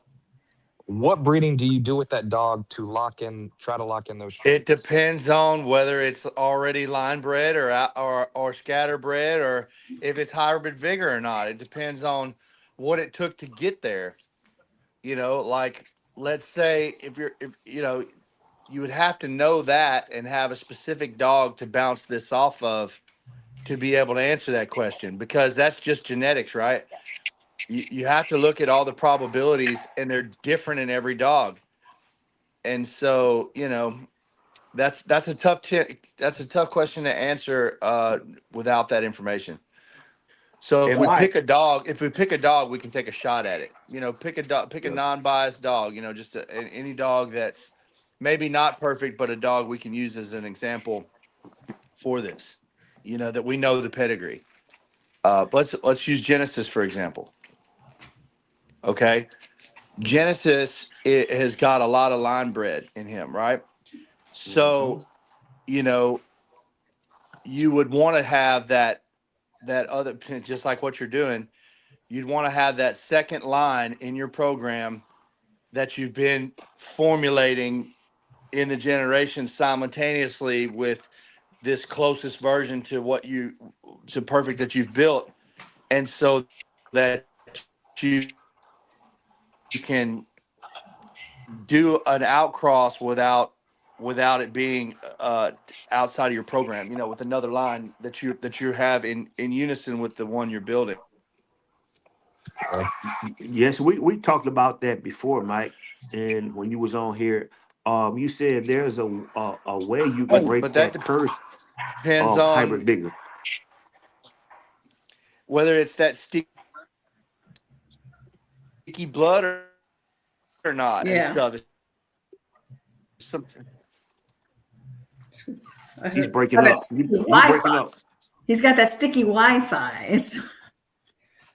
Oh. Yeah, you breed back to the same blood. Mhm. Here. To break the curse of the hybrid vigor. Am I back? Yeah. Yeah. Yeah. Back. Okay. I was saying you double down. Yeah. You go back to the same blood. Tight. When you get hybrid vigor, you tie it right back to the same blood. Okay. I remember you You saying double that. down. You double down. So so on that note, if you can have the foresight where you're going to get allegedly hybrid vigor, and you're going to have to double down. You don't want to be producing that hybrid vigor third generation into that line breeding. Because then if you have to double back down, you're too far in. Mhm. So ideally, you'd want to produce that hybrid vigor on the second generation, so Yeah, I you can agree. still go right back in and not be too far in to start having Yeah. smaller heads, smaller things going, and regress. Right, Uh, right. Yeah, that's and what and the Sean was saying, is bring it back to its original blood. Yep. yeah, yeah, that's how you do it. It's amazing to me, um, how many legendary dogs they don't have a 2.0. And it's like, okay, this dog's 4 years old, this dog's 6 years old, this dog's 8 years old, and there's no clone. Yeah. And it's funny that there's so many top dogs that they just haven't figured that out with. Maybe they've tried, maybe that dog just can't do it, but Yeah, there's a I like lot what of those Ellis out. put. Ellis put something very good. Use your littermate productions to go back into, because that's as tight as you can get without actually doing inbreeding. Mhm. And I think that's the proper way to actually, that's the safest way to do it. Now, we talked about inbreeding. If you produce a very, very good male, like Malik, to go back to your question, and I'm going to answer like that you think is the perfect male, man, that's the time you do the testing and things like that. But you start to look at an inbreeding. That's when you start to look at it. And I would only recommend you ever go back to the father.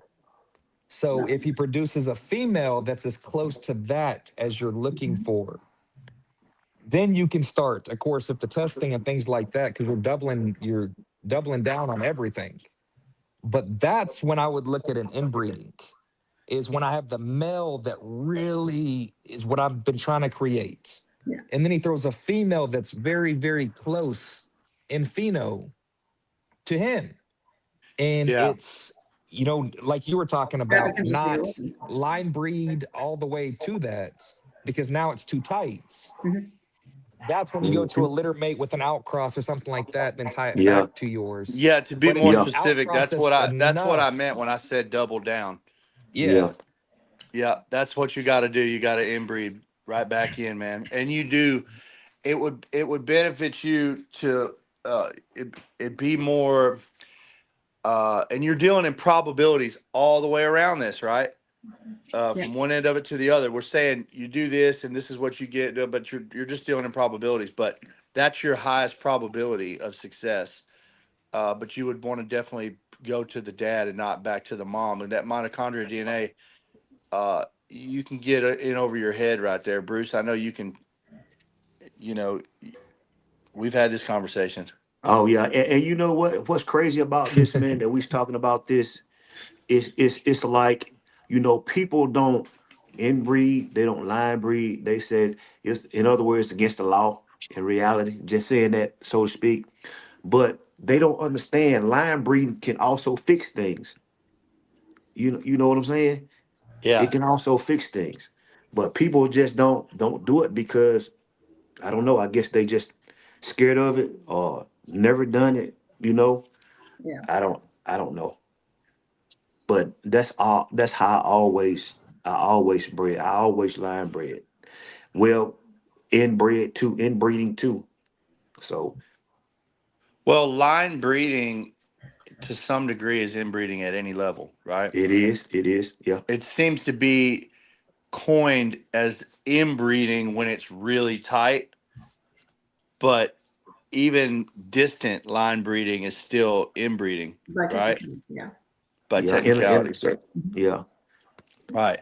And But what you call line breeding is what a lot of people call inbreeding, Bruce, right? right. I know. Yeah. But that's because you've been doing this a long time.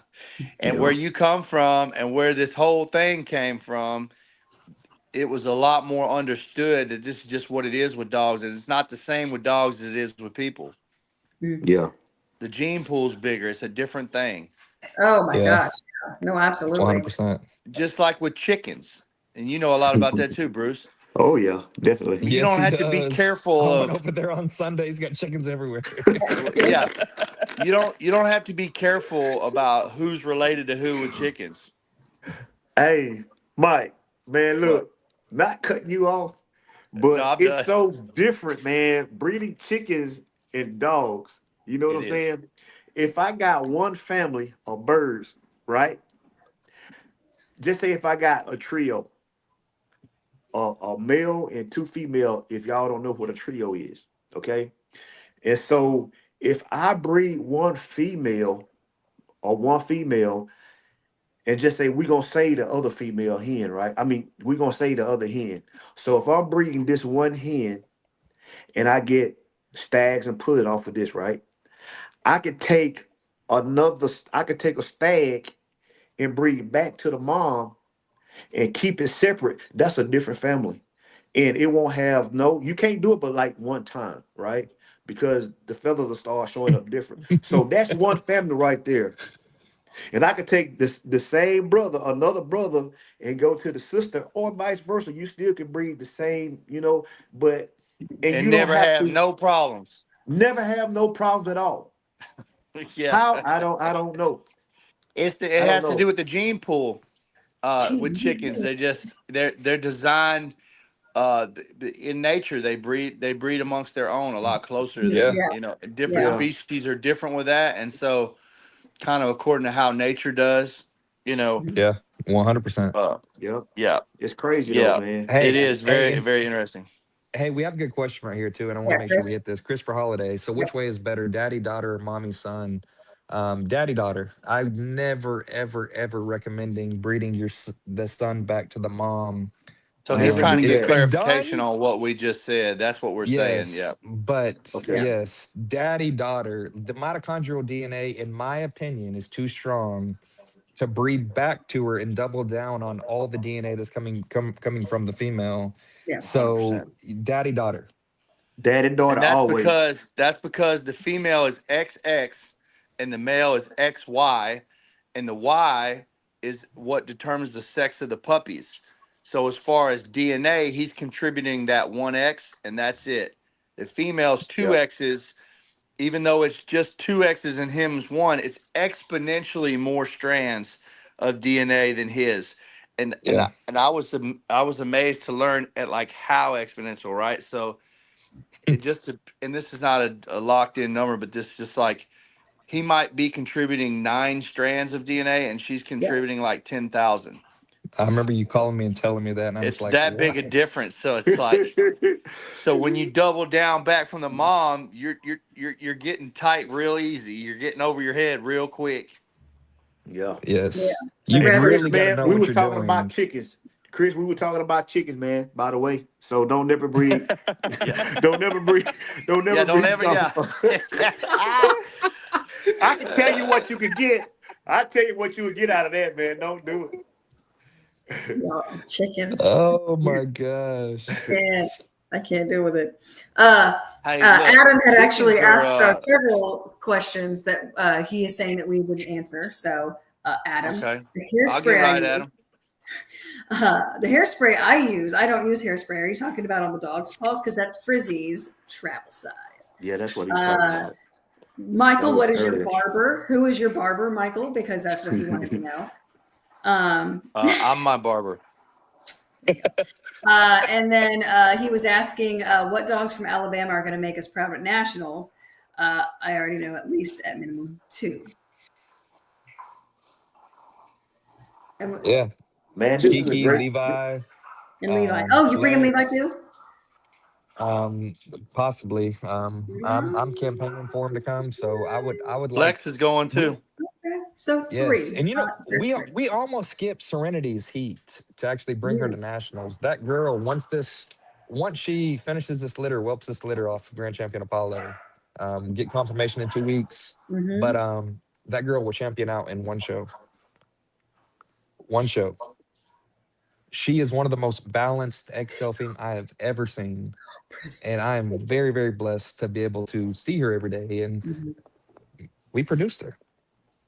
Yeah, she's a beautiful animal, definitely. So that's I definitely hope that comes to fruition because she is absolutely worth the limelight for sure.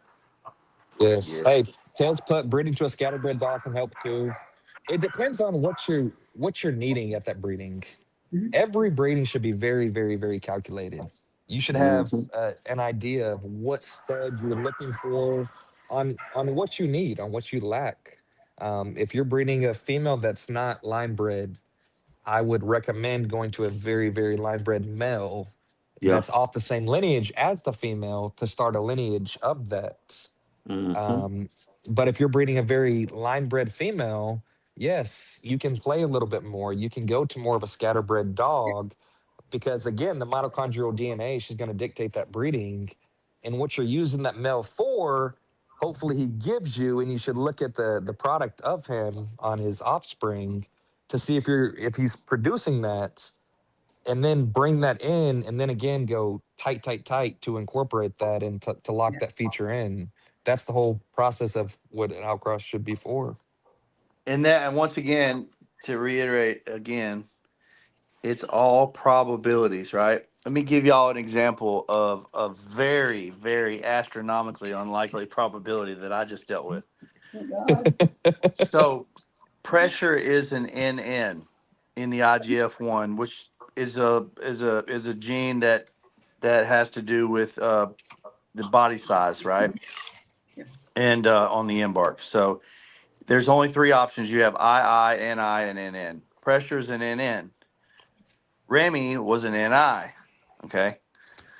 Now, if you do a Punnett square, and just, which is not a guarantee, but it just shows you like the probability is there'll be a certain percentage of this and a certain percentage of that, the way it plays out, right? So they had an 11 pup litter. Every single puppy was an NI. Every one of them. Wasn't an NN in the whole litter. Hmm. Now that's What? the only explanation we can have is there is no explanation. It's just genetics. Like Are sometimes 2 + 2 is not 4, and it's astronomical. It's possible, but it's not. yeah. It'd be easy to say it's not going to happen, but it did. Ellis, the female was an I. The female was NI and the male was NN.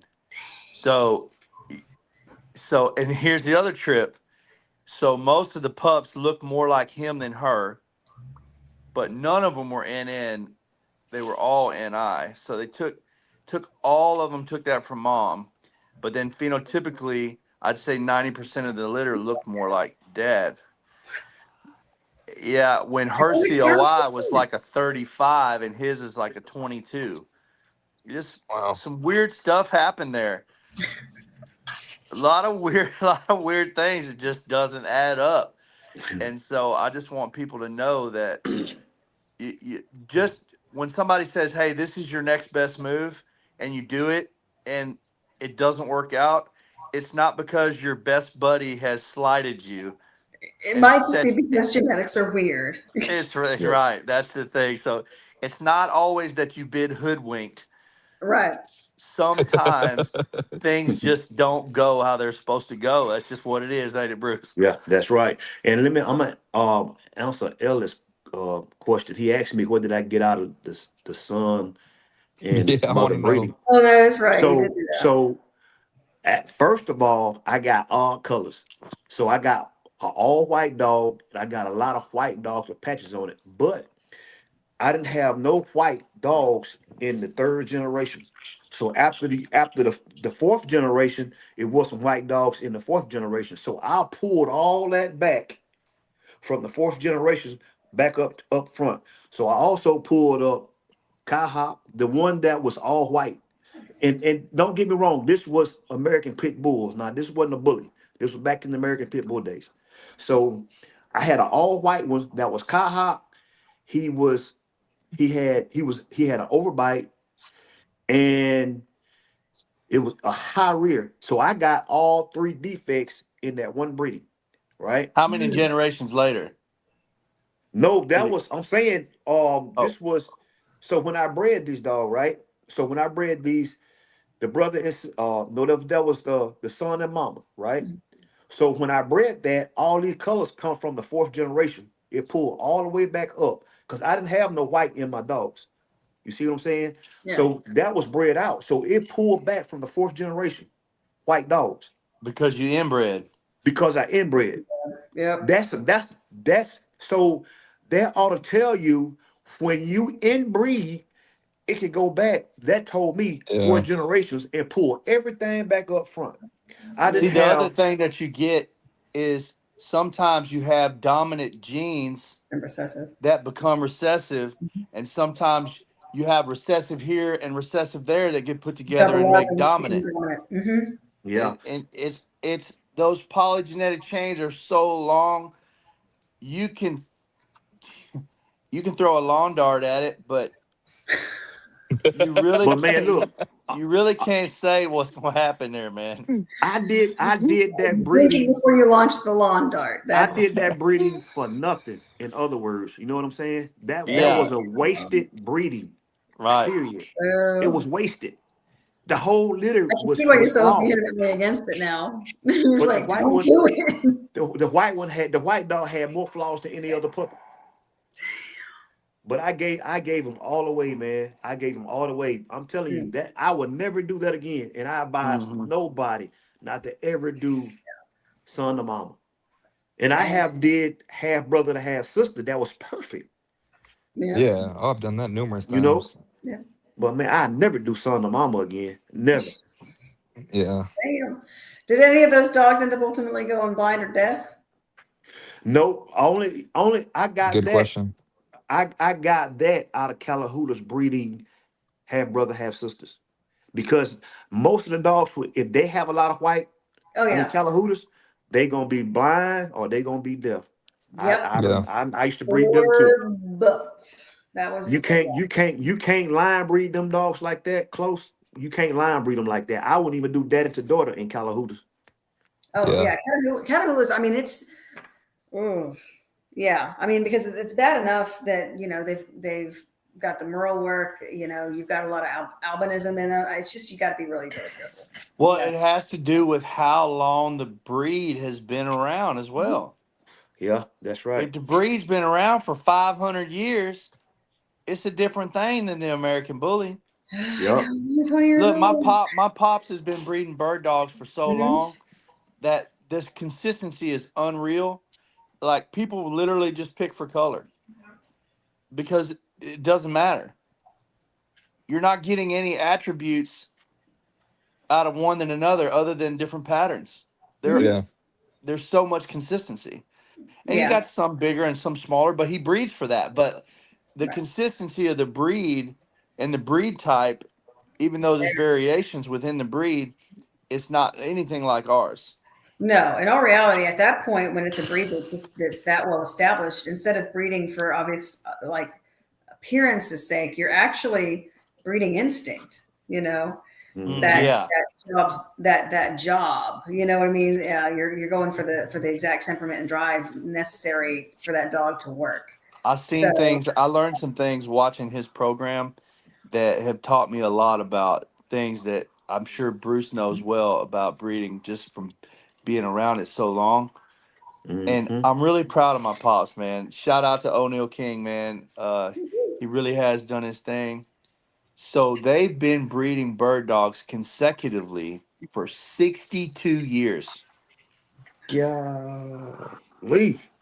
And same. and because that they've been doing it so long, there's not any of that breed on the planet that don't have his blood in their pedigree because he's been doing it so long. Hey, He's tied in across the legacy. globe on that breed because they've been in it so long. Mhm. That's Yeah, wild, ain't it? that is. But I seen those dogs, brother, just to tell you how things get passed it down on a molecular level. I seen them dogs open their eyes today and they go out into the yard first day with the eyes open, day or two. They ain't been around any they've been in a pen. They haven't done any training, no nothing. It's the Mhm. first time they got their eyes good and open and they're ready to go play in the yard a little bit out there in his controlled environment. He doesn't let it's fenced in, he doesn't let anything but his dogs out there. All right. Takes the puppy out there. Here comes a butterfly, right? It points. Butterfly comes in the yard and the dog points. So now, funny story. My grandparents, they actually bred working golden retrievers, and not the cute little dainty ones you see floating across the ring. No, they were Big, working boned up. hunters. Yeah. And so, big, just brawny dogs, and with that wave coat, that really thick wave coat, and Fred, out of all the pups in the litter, my grandpa was trying to figure out which one he was going to keep. Right, he knew he wanted a male, so he was keeping a male. Full stop. But out of all the dogs, all the males in that last litter, because it was their retirement litter, there was one that randomly pointed. Same kind of scenario, right? They had him out in the yard. All the puppies were just kind of playing. Something, was in the brush, and he pointed. So he's like, that one. That dog never did it again. That's wild. He pointed once. He kept that dog. It was like, oh my God, Fred. Oh, Fred. Dude, his dogs will get still. They will turn into statues with their tails sticking straight back like this. It's a beautiful thing to see. And not move, even just barely had their eyes open. And it's like, okay. That's why when you take certain things like stacking our dogs, people say, oh, look at that natural stack. I've never even worked that dog. Well, guess what? That dog's been worked for generations in its pedigree. Mm-hmm. It's like working a flirt pole with these dogs. We've all been working American bullies with flirt poles for so long. They know exactly how to handle that flirt pole. Mm-hmm. It's like pit bulls with a spring pole. Man, I got buddies of mine that got game dogs that are so been bred so long. He's got a spring with a leather strap on it out in his backyard. Yep. He can go out back and pop that spring, and all these dogs are slobbering, right? Wanting a shot at it. And if you go touch any of them dogs on their chest, they'll kick their front feet back like this, beside them like this. Yeah. Like a slingshot, ready to bounce. Yeah. And it's like, okay, this dog's never done anything like that at all. It's just in his blood. Mm-hmm. It's wild, man. That thing that gets handed down like that. It's interesting to me. I've always been fascinated with that. Oh, absolutely. I mean, it's the same. I mean, again, that's how we domesticated dogs to begin with. We had enough of them for enough generations where they just became human friendly, just on a natural basis. It's and then teaching them how to do specific jobs that healers heal. It takes generations, but they'll just naturally do it. They're just inclined. Every once in a while, you have one of those weird ones though that doesn't make any sense, like Frenchies that herd other animals. It's like, but you're a Frenchie. I don't get it. Yeah, it's weird. Hey, there's a question. I don't want to overpass. Malik actually asked this. I know we're completely switching gears, but he said, talk about if you have something extremely nice, stud or blood, how important is it to keep it exclusive or do the opposite and share it with all who are willing to invest and are trustworthy? Michael, what do you think? Read that again. I was trying to listen. So if you have a stud or blood, how important is it to keep it exclusive? Do you think it's better sharing it with people, or do you think it's better to keep that exclusive? I can give you a good answer on that. I like that. Yeah, I like that question. I'd say it depends on what you're trying to do, man. To me,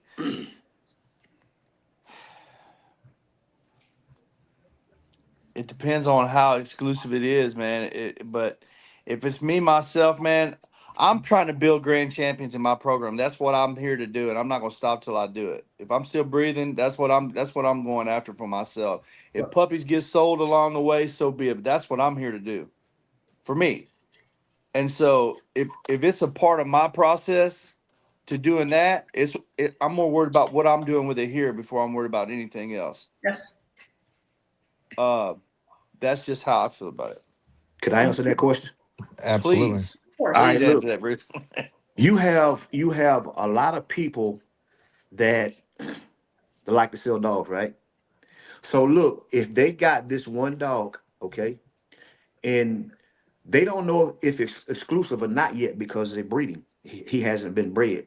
So if the dog started to breed, I say for instance, just like Samson, All right. We know Samson produces itself over and over and over and over and over again, right? So you don't want to flood the market with Samson pups because, I mean, they might go somewhere else, which they can. But I'm saying that if I had Samson and he's putting out this dog, all these puppies like this, I will close them. Yeah. The only pup you'll get from Samson is off of Samson at the house.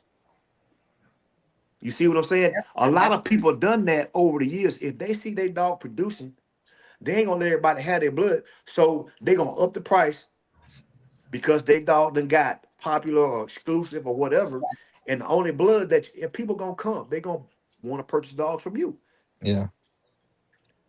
Oh, No, I definitely. think I think you're absolutely right. At first, you got to share it with the You market got to see to. what the marketability of him is, You got and then the to. exclusiveness has got to come in to Hmm. make it where not everyone's got it. So they Right. do Oh yeah, you gotta, don't want to inundate. You don't want to inundate the market with. I like the idea of going up every three until it gets unaffordable. You know what I yeah, mean? because the people that Yeah. It's are willing to it's invest into it's him, 2,000 for a stud today, and three of those, then it's four, then it's six, then it's eight, then it's Mhm. 10, then it's 20, and if people still buying them, then it's 40. But yeah, it's gonna keep going up till people can't afford it. Yeah. Yeah. And then I'll exclusiveness. leave it there. And if you want it, you come get it from me. Yeah, That's good. That's just good marketing. Yeah. Yeah. Uh, and that's not over flooding that blood. I don't think. 'Cause there's a lot of dogs out here. But Yeah. if you've studied your dog 200 times and within the same range, 4 to 6 grand, whatever the case may be, you got too many of that. Like you, you be a lot of people have produced all that you've got and then some Yeah. with your dog. And they probably surpassed you before you do anything else if you're doing that. Yeah. yeah, Well, and so I mean, there's and to the point made in the comments. I said, what about Rocco? If it wasn't for him, most of the big name pockets or standards wouldn't be here. But I mean, in the same breath, I mean, it's you're talking about dogs like Waffle House, who has sired tons of puppies, Or and a lot of Dax. which are actually grands as well as champions. And I swear there's a new one every freaking week. And then you've got Bistro, who was just knocking him out in his day, and a lot of Bistro Hold on, kids. buddy. A lot of and Structure Line, same thing. Muscle Tone, same thing. I mean, you've got a lot of Dax these. had a lot. Dax had a ton, and so it's Ton just of like those. there's a lot of dogs that could boast that claim. Well, Well, there on the wouldn't be receiving a ton of end, pockets and standards that wouldn't exist without me. And it's like, well, so yeah, sure. I mean, but I do think that if it's a good dog that doesn't have a lot of health issues that you're passing down, then boast. Yeah, go ahead and put that blood out there. I mean, Waffle House is a great example. He's a very, very healthy dog. He's produced healthy pups. There's a lot of longevity there. Same with Lucky. Very, very similar in that regard. So it's just like, those ones you can kind of forgive for being studied out as much as they are, because they are producing quality, healthy dogs. Mm-hmm. There's other lines that, while attractive, have heart murmurs, among other things, that are being bred out. yeah, Tons of pups. And you're sitting there thinking, like, yes, they look great, but they die at 5. yeah, Yeah. So you've got, I mean, yeah. There's definitely two ways to look at it. There's people that are Yeah. doing it for the right reason, that are really spreading the legacy and spreading the breed forward.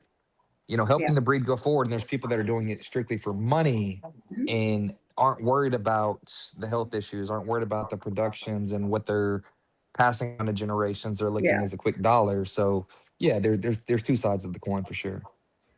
Yeah, and then on the receiving end, we can only be thankful that some of these next level dogs were put out there so much because that we have Mhm. Yeah, we have good blood in the community. But from the breeder side of it, like, is that the route that I would want to go in my program? It depends, right? If I had that dog, but I had outproduced him as well, but say my highest production, maybe his dad is a heck of a producer, but I've outproduced him. It just depends on what you're trying to do, man. Yeah. What That's what right. your own personal goals are, and you know what the future of your program is as far as that goes. Oh, definitely. Yeah. Hey, so real quick, so OG Ramos just came in the comments, and if y'all didn't see, Amanda just like Oh, nerded gee, out for a what's up, second. baby? I just wanted to point that I out. know OG Ramos, what's that. up, man?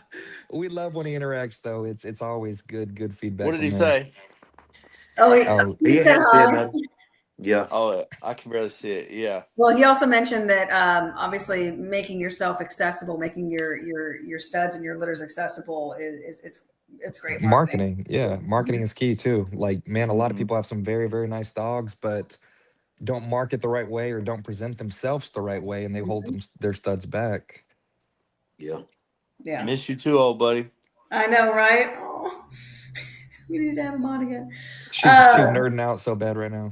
I know. Yeah. I try to OG contain Ramos, she myself when loves some you. of She my loves like you. We all I love do. you. I know that you're not supposed to have favorites, but like I have some favorites, and like he's on the list. So it's like one of those things. It's like I know. Hey, you talk about dogs that have left their mark that we just brought up across the community. That's a human being right there. That, What you Yes. say? man, he's got more judges under his belt, more influence in history, in the foundation of these registry, man, the ABKC and different things, and got more big things coming ahead of him, man, A true advocate for the breed from day one. from day Yeah, one, man. man. And he's got Yes. some bulls. Woo! Oh Yes, he yeah, does. We yeah. got to see them live. That was cool. Oh If he didn't live so far away, like I know we talked about going to the bonfire and drinking some beer yeah, and some tacos with him, but he lives all the way in California. man. You Yeah, got to well, make if the I trip ever go sometime, out man. west for some reason, I'll be giving him a holler. That's for Oh sure. yeah. Yeah. Hey, William's got a good question. I like this, and I want to hit on this. Yes. When is the right time to raise a fee without people thinking you're about money and not the dogs?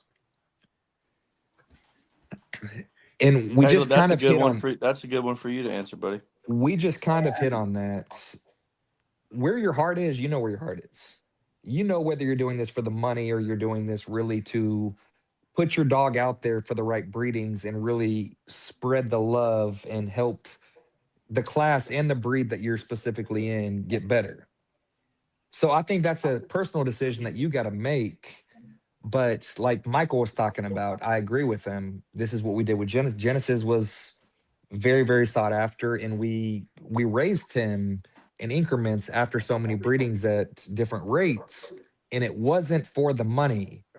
I go to work every day, like, All right. but we raised him to make it more exclusive and to give value to his Yes. puppies and to the people that invested into him as well. Mhm. So after so many breedings, we would raise it to a different level. And it wasn't for like when it gets higher, you get less people that are going to do it, obviously. But the Mhm. people that are going to invest into him, they're bringing you a female that's of quality and it's going to be a quality Yes. breeding and that are worthy of breeding to him. Mhm. But he's got to create that level to get there That demand. too. Yes, He's got like to be you worthy can't of the demand. exactly. Thank you. Hmm. So it's completely up to you and where you're at in your program and what you're trying to do. But I don't think that you should keep your dog at a certain level because everyone that's invested into your program, again, the value goes to those studs that are off him, to those puppies, if you continue to raise as you should. No, I think I mean, that's on point. That's money right there. Because and the thing is what a lot of people, they're sitting there thinking like, okay, well, they're just greedy. I'm like, well, what you also don't understand is everything that's happening behind the curtain. Uh, yes, I'm raising, this particular dog's stud fee, but what you don't see is I'm also building a program behind it that's going to require more money filtered back into it in order to perpetuate it. So I mean, it's just a multitude of factors and ways that you can actually kind of like, well, yeah, I mean, I'm wanting to create a little bit more exclusivity, but when I do stud them out, I want that money to impact the program so I can keep going. So it's just, yeah. I got Yep. so much shit going on and barely can keep my mouth shut about the stuff that I got going on at Creek Bank, man. I can't hardly contain myself. I want to unveil at the proper time, but I got so much shit going on that I can barely keep my mouth shut. I tell you what, man, I'm I driving didn't know what myself the crazy. hell was going on over here. I was worried. I was about to call Mama and Man, see I'm what was going about to have a fit. Amanda just struck a nerve with me, man. I'm about to have a She does damn with me all fit the over here. time. I All right, have we're that gonna talk effect about on this. people. That's why I get fired every week. It's fine. Man, I got so much stuff I want to tell y'all, man, but I gotta let it come in its time and say it when it's the right time and stuff. It's hard, man. Golly. Oh, Oh, I'm the worst at Oh, giving surprises. I'm terrible at lying. I'm horrible at fibbing. Like I would be the worst person for surprises because I just Don't I don't so don't uh, tell me, man. You better surprise me don't too. let it out yet, Mike. Don't let it out. I'm Hold not. on to That's it. why everybody in this group knows but you what I'm talking about. I mean, well played. I mean, I'm just saying, I love you and I trust you enough. I just know you. And it's like, oh my no, I'm just gosh. kidding, Amanda. But not That is really. But hilarious. Not at all. I'm saying, man, golly, I'm really excited though. You know, there's a lot of things that one day we No, will talk about right here. I guarantee you. and I love I that. I love guarantee that you. about this group. And I love that we can all come on together like this because there's such exciting things taking place in each program and each individual's life. And I love our group chat. I love that we're all positive with each other and there's no egos. And I know that this is kind of our quadcast group for, our 3 anniversary. And I want to tell y'all, like, I want all y'all to win. I love each one of y'all's successes. And I Man, I love that love there's y'all no too, man. egos. And for Yes, 3 sir. years, for Same us to be here. a group, 3 years. Golly, we just said two just the other day. It seemed like. Yes. Yeah, it was Like a minute ago. What the hell? a lot of bands break up because of egos. A lot of different groups break up because of egos. Yep. And we're the That means most, I've been here for over a year. yeah, man. Mhm. That's what Yep. that means. We're a sanctified unit and we're only getting stronger as each week goes on because Yeah. we all talk and it's really cool. A lot of people will no one sees behind the scenes besides us because we're the ones Yeah. that talk. But man, we're such a unified group. It's really, really cool. It's cool to see. It's cool to I be a part enjoy of. every little piece I'm of it. blessed. Oh yeah, no Yes. doubt. Yeah, this is just one of those things where it has added such a fun puzzle piece in my life. I have experienced so much more than I could ever imagine just because I've met you guys and been able to, go on adventures with you guys. And like, it's just been one of those things where the damage y'all have done is irreparable. I've learned so much from all of y'all, so much, Uh, and I still do. And that's one of the things. Beside the fact that we all get along and we all talk together well and have different takes on different things, and it jives really good, right? But I learn every time I get on here. I learn as much as I teach, man. Mm. And like in a lot of places, my education is beyond my experience, and so there's such a variety of different angles here that it's really beautiful, man. I enjoy it a great deal, and I enjoy y'all all as human beings. With all dogs aside, if every one of you never touched another dog, you'd still be what you are to me. So it's a cool deal, man, and we built something special here. I'm really fond of it. Oh, we I definitely agree. have. Oh yeah. And it's cool how it's all come together. It's cool how each person has been brought at different times. But like what OG Mhm. Ramos said a while ago, it's the perfect person at the perfect time Mhm. that created that. And everyone came in at a different time. But that's Yeah. what got us here. And that's what makes Mhm. us who we are. The Tuesday Night Bully Talk is all of us Mhm. and what each person individually brings. And then our viewers, like we can't thank them enough. And the people that have been on and why we do this. And we've We Yes. get such never, great Yeah. ever, interaction on here, man. We really do. We get great interaction. we've Oh, never for real. changed our character. We've never, Yep. ever gone after trying to create drama to bring viewers. we've always stayed true to the course, and we're always going to. Yeah, Yeah. reach one, teach one, baby. Yeah, Hey, and you yeah. know what's funny though? Man, when we got started, I was the first host. I was the first host. That's crazy, ain't Big The hump, baby. first, well, Yeah. the first guest. He was the it? first The That's first right. guest. Yes, I'm guest. sorry. yeah. Yeah, the first guest. Yes, me Yeah, and Peyton started this 3 years ago and brought yeah. in I was the Bruce as first the guest, man. very, very first guest, and we're like, "Damn, that actually went very well. Let's bring him on Yeah, permanent." can you do this every Tuesday? Oh yeah. Oh, I Oh came on the man. show as a guest on Valentine's Day. Yeah, I remember yep, that. yep. Man, I was so nervous. I had no idea what I was doing. Golly. It's But cool. yeah, Hey, but back, like that was good. We needed that sentimental moment. But back to the question. Ellis had a good question. yeah. What was your best production, and what was the plan to execute? OG Ramos, I wish it was years ago when I had hair. I literally started going bald at like 19, but hey, oh, I wish we knew each other too, man. But I'm so glad we crossed paths when we did. Like, he is such an incredible mentor, just Yes. watching and learning and talking, and I'm blessed to know him. But Bruce, Yeah. you've been breathing the longest, so I want you to answer that. I like that. I was thinking about that. I can't say my best production because I don't know where it's going with that because it's like I haven't always been in the show ring. You know what I'm saying? So I was there before in the show ring before ABKC. Mhm. When Dave came out with the ABKC, I was there. But I can't say well, and I don't breathe a lot. I don't breathe a lot now.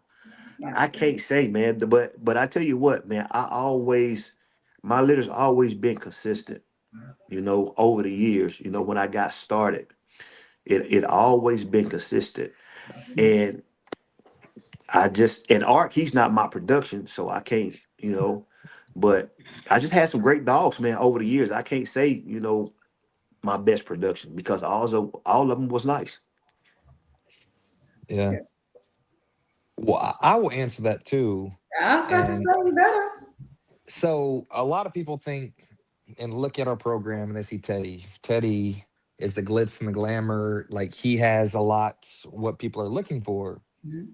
But honestly, I think our best production is, we're talking about male, is Levi.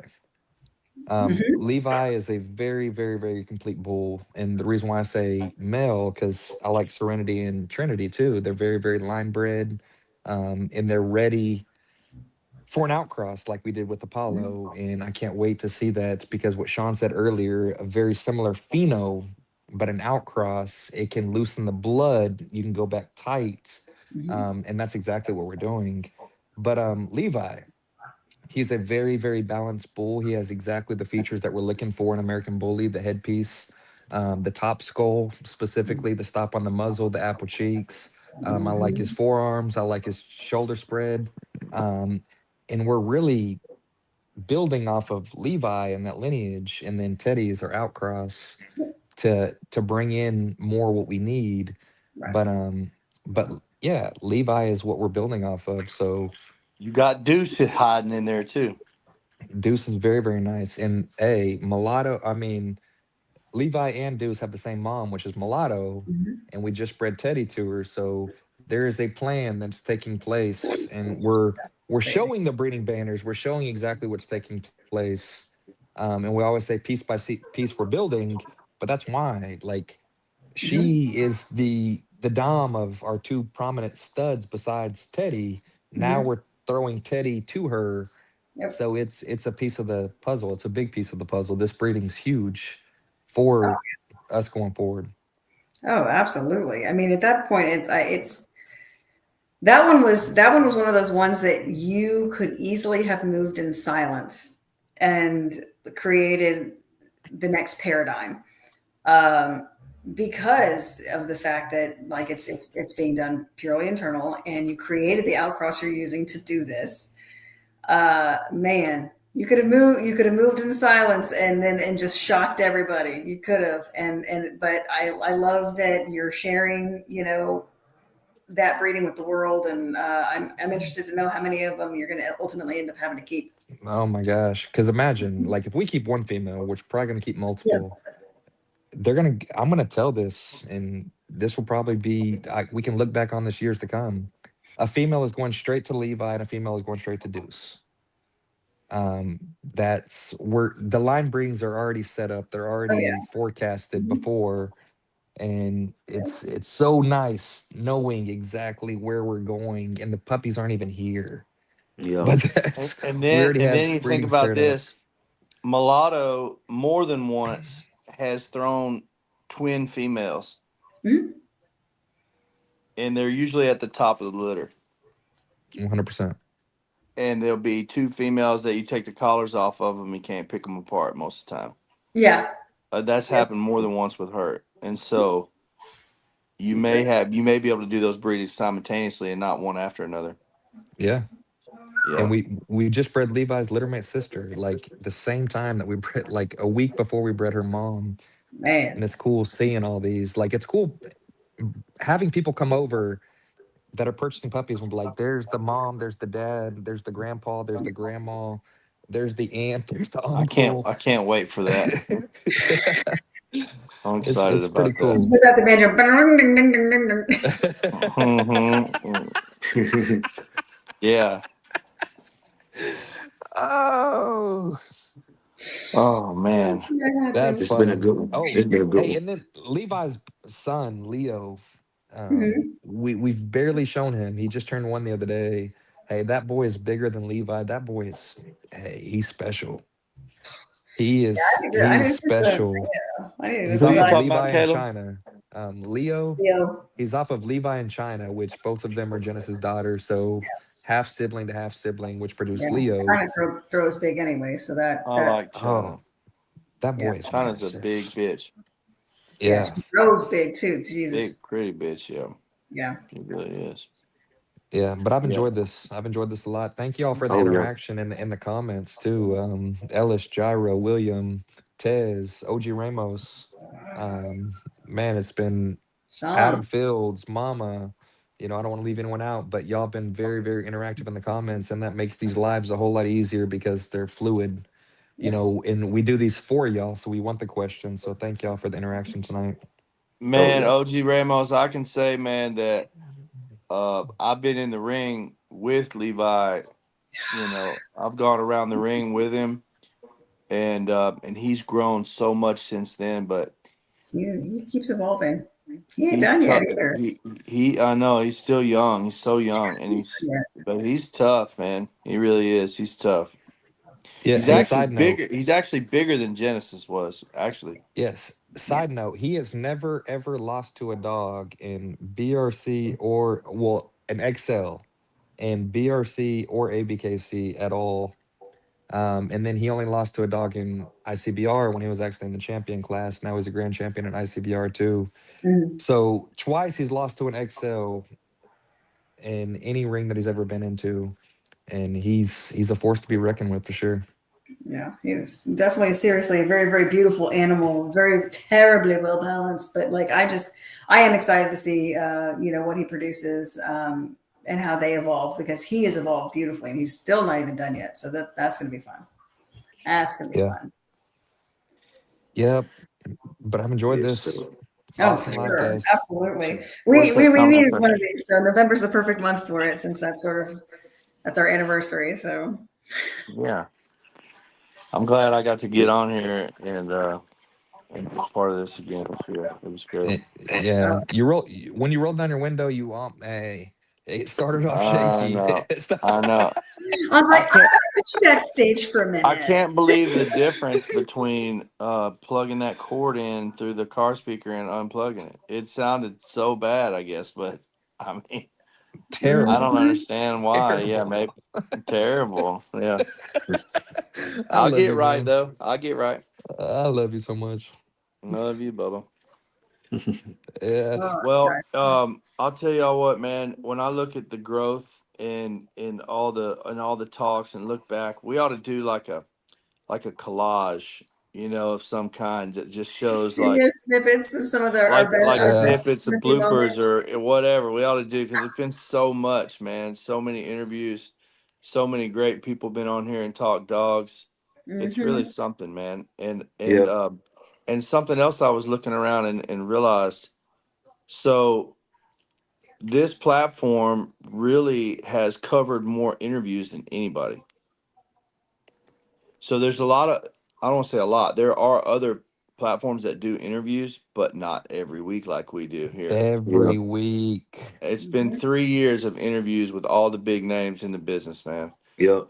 And some of them in the show, some of them not, from one side of it to the other. And it's something, it's one of many things that sets this particular platform apart. It's all the coverage from all the different places, and that's something that I really love about it. Besides the group of people here that we have and the fun we have in these interviews and stuff, I enjoy bringing light to so many people in the community that are doing big things, Yeah. and not based on how big they are, but just doing good things. We've had some youngsters, man, that haven't been doing this very long at all, that are just changing the game. Yeah. Mhm. And have OGs like Ramos on here, man, that He said a you know reunion at the fire pit. I can't wait. I can't. Right? How cool would that be? Oh, if we Man. remembered it. that would be straight. Hey, Sean said a blooper special would be great. The only thing is, I think I would be on a lot of them. So Yeah. I think one We of could the do one a of the whole best. blooper episode between Caleb and Amanda just giving each other Oh shit. my God. Okay, no, one of my personal, and it lives rent free in my brain, is there is a screenshot of the face that Chris James made when Caleb told me to hush.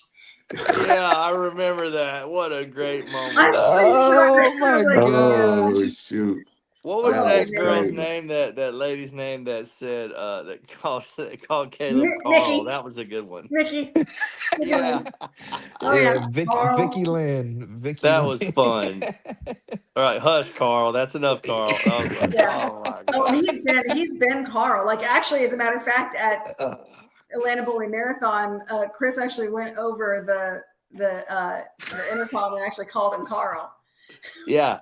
What did you call her? That's what started it. What? Vicky. He called her Vicky. Yeah. uh, Yeah, Vicky instead of Nikki, right? Yeah. oh my gosh. At the bowling marathon, I was like, did I just hear that? Like, I'm like, where's this And coming we're from? sitting in the Because bleachers. He's on the other side of one of the rings, and you can see him Carl. you're fucking idiot.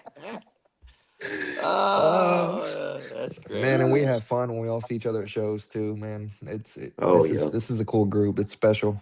Very, very That's why special group. like I said earlier, man, and I like nationals has been such a great thing for me. I love going. It's like the Super Bowl for us. But like this Yes. year, man, getting to spend Christmas with my mom, I can't Yeah. imagine anything better than that. You got It's just the way it's got to be this time. Oh But yeah. I can't wait to see all the pictures of y'all, and I will be reaching out. I'm sure there'll be some lives going on and whatnot. Oh yeah. Good luck to everybody. Yes. And whoever wins nationals, I'm telling you right now, me and Amanda will for sure be like flies on you. Bruce will be there, but me and Amanda have very Yeah. similar personalities where we're gonna devour you when you come out of the It's gonna ring. be just a little light stalking. Little light stalking. And we're gonna ask you to come on the next Tuesday. Like, I want to know the ins and outs of the experience. Whether handler, owner, exhibit, whatever the case is. If that's your dog, we wanna talk to you. That's right. I'll tell you what I will share. Don't do it. No, it's not. No, I'm not going to do it. I can't. Red is a hell of a drug, Mike. I can't do it. But something for the people that have stayed on this long. That's not something I have upcoming, but something that we're proud of that we've done within this litter that we have right here. We called it the People's Litter. It was in honor of Trayvon and carrying out a vision that he had. He wanted to put bullies in homes of people that that can't pay $5 or $6 grand for a dog. and continue on that blood and all that. So just to say something that we did to carry that out, we have 3 bullies that went into homes with autistic children. We have 3 bullies out of that litter that went into homes of veterans, and we have 2. One of these is a double. 2 that went into home of ex-cons that have turned their life around. And so, man, I just can't tell you Good how stuff. proud we are of that, because that's what this one was about. And to have Yeah. been able to do that, Mhm. it's been a great feeling. Oh, It's gosh. been really great, y'all, to be able to put those homes to those kids with special needs and these veterans, and just knowing what our breed does for people's heart. They're such good dogs. And these ex-cons, man, that deserve it, really got their lives together. I feel like Trayvon's proud of that, proud of what we've done so far, and For sure. it's been really cool, man. It's been it's been good for my heart to have been able to do it. You know what I mean? Part of the healing You're, process, I feel. you're a damn good dude, man. Hmm. You, your wife, I For love your sure. program. Oh, And yeah. Trayvon, what a legacy you left. And it's funny too. What a I talked to legacy, my man. wife about it. It's like, we have all these other things that we've got going, but we wanted to take care of that first. Mm-hmm. And and that was hard. It was the right thing to do, but it was hard. And I'm so glad that that's the way it worked out, because I'm really proud of it. Should be. No, you should be. You did a good thing. He'd have loved it. Yeah. Yeah. Well, I love y'all. Hey, guests, love y'all. Thank y'all for tonight. Thank y'all for Yeah. letting us Everything. kind of go on and ramble. It's nice being able to us talk amongst each other. But man, we can go and conclude this. We'll be on next Tuesday, like every Tuesday. And man, nothing but love. Nothing but love, Yes, y'all. Good sir. night. Love y'all. Peace. Peace. Yep. Night, you guys.